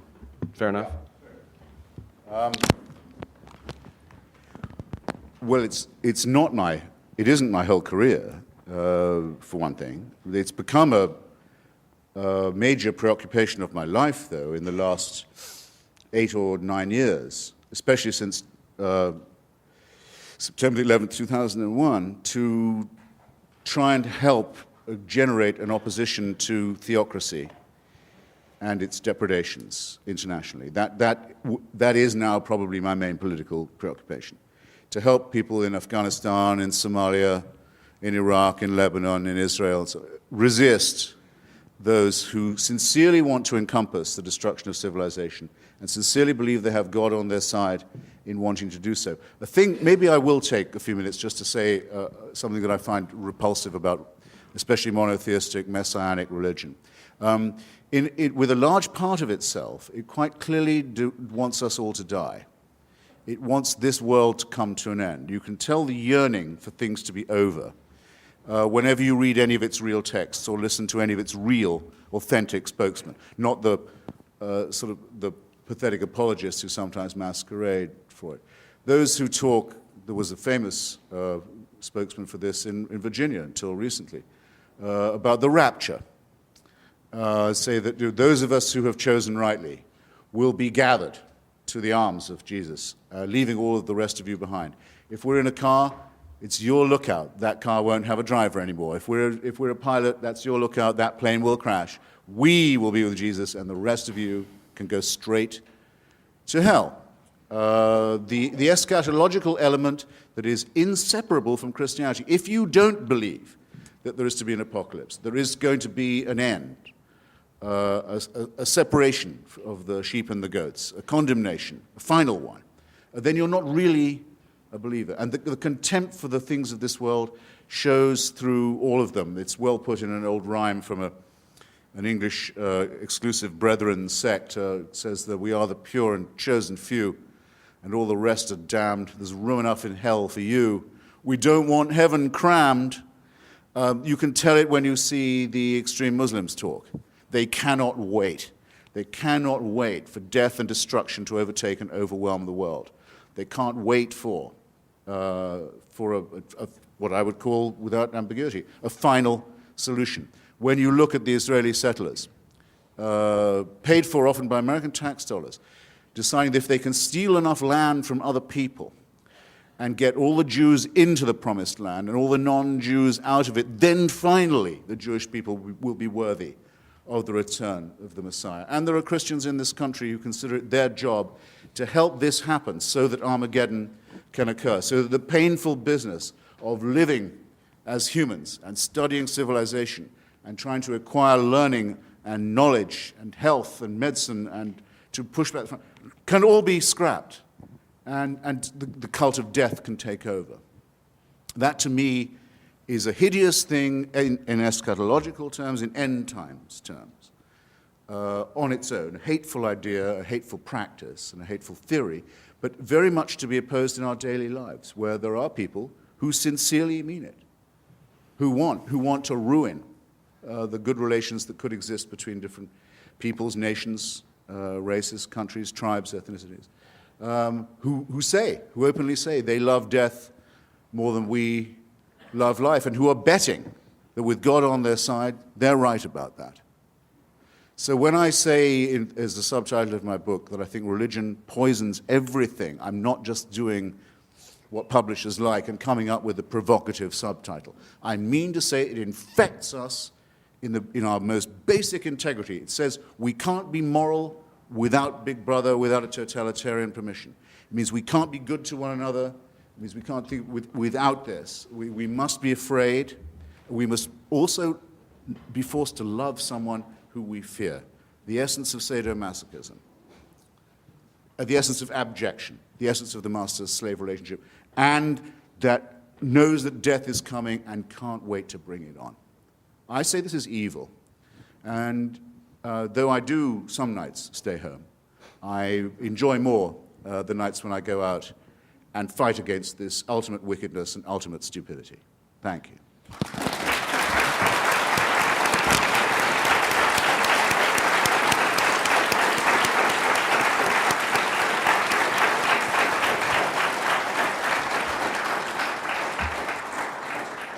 Dr. Turek, your close.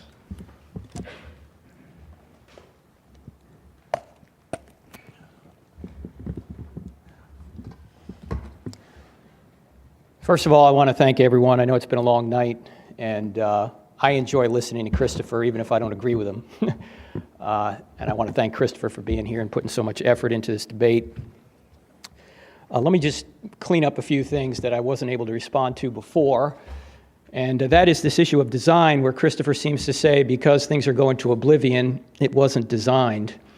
Well, first of all, design in a world constrained by physical constraints can only be optimal if you know the purpose of the designer.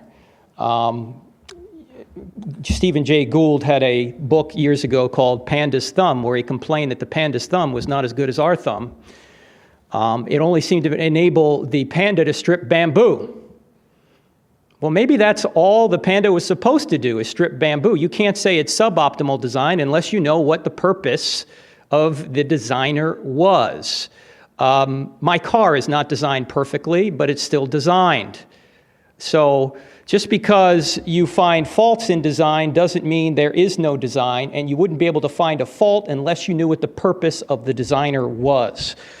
Let me now summarize Christopher's book, and as I read Christopher's book, it seems to me he's making two statements. The first statement is, there is no God, and I hate him.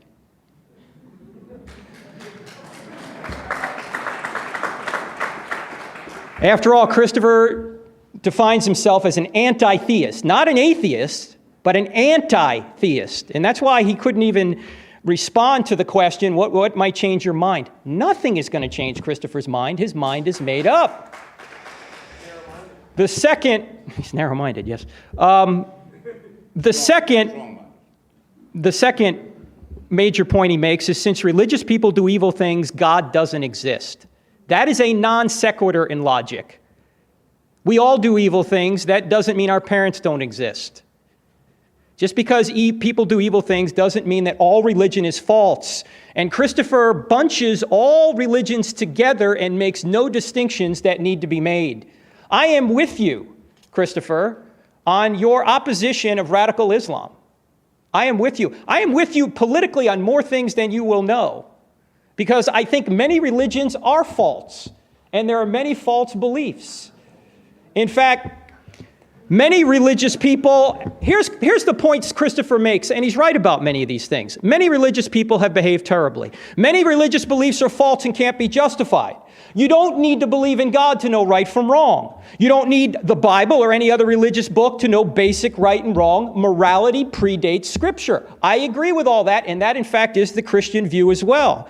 And unless someone outside of the universe intervenes or the laws of nature change, this incredibly fine-tuned universe will go to oblivion. I agree with all that. But none of these things are arguments against the existence of God. God could still exist even if all of Christopher's assertions and complaints are true.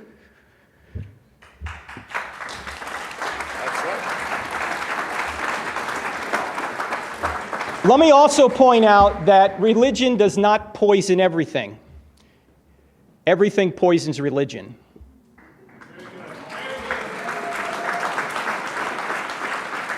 I poison religion, regrettably, I poison religion because I don't live up to the pure words of Christ. And that's why Christ had to come, because none of us live up to it. But we know what the standards are because there's a standard beyond ourselves. Christopher has identified how religious people poison religion, how they act immorally. You know, that's what Jesus and the prophets did and why Jesus came. Christopher is so charming and he is so persuasive, he is like an Old Testament prophet. He is. And he is calling the church to morality. He can't define what that is, but he's calling them to it. He's not calling them to the Christian morality necessarily. He's calling them to his own morality. But what he points out are some of the very things Jesus pointed out. Many people in the church are following tradition rather than the words of Christ. Many people in the church are doing evil things. Jesus condemned the people who were the most religious because they were the furthest away from God, and Christopher's to be commended for that, because many of them are.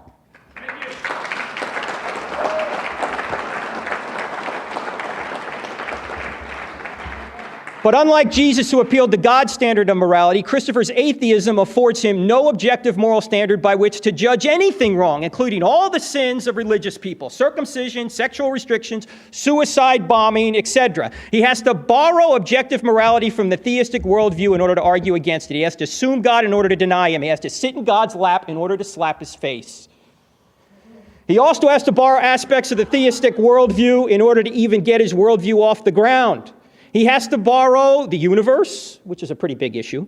He has to borrow fine-tuning, life, reason, math, human freedom, and consciousness. Notice he never addressed any of those things.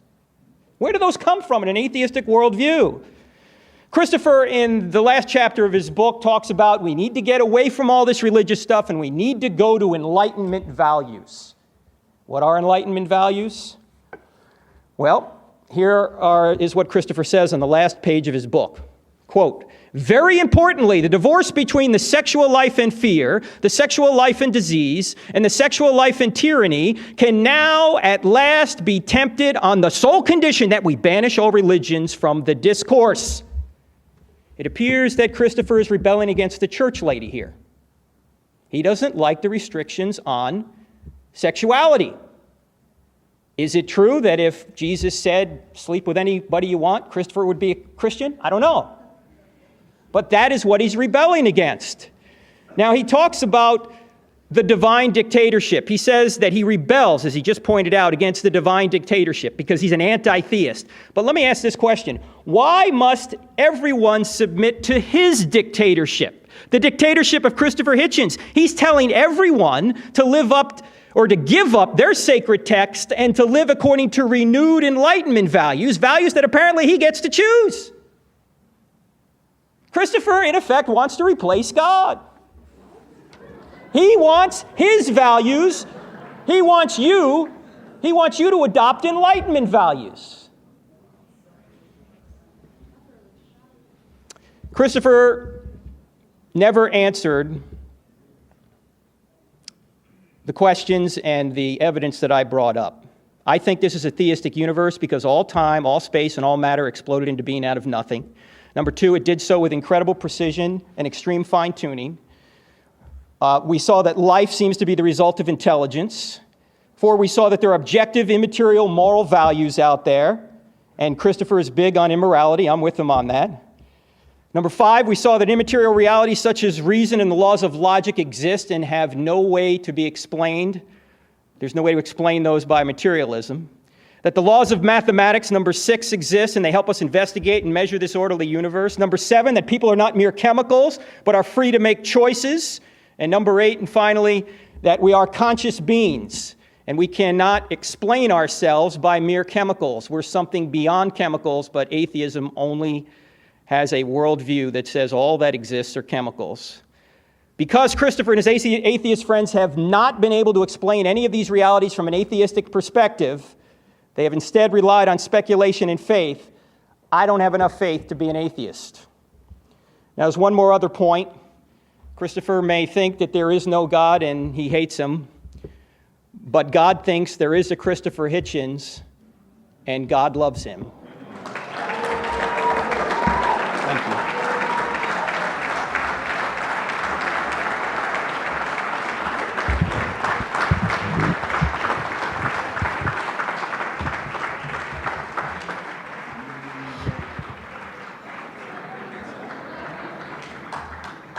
Well then, I think let's first certainly thank our debaters for a lively and stimulating evening.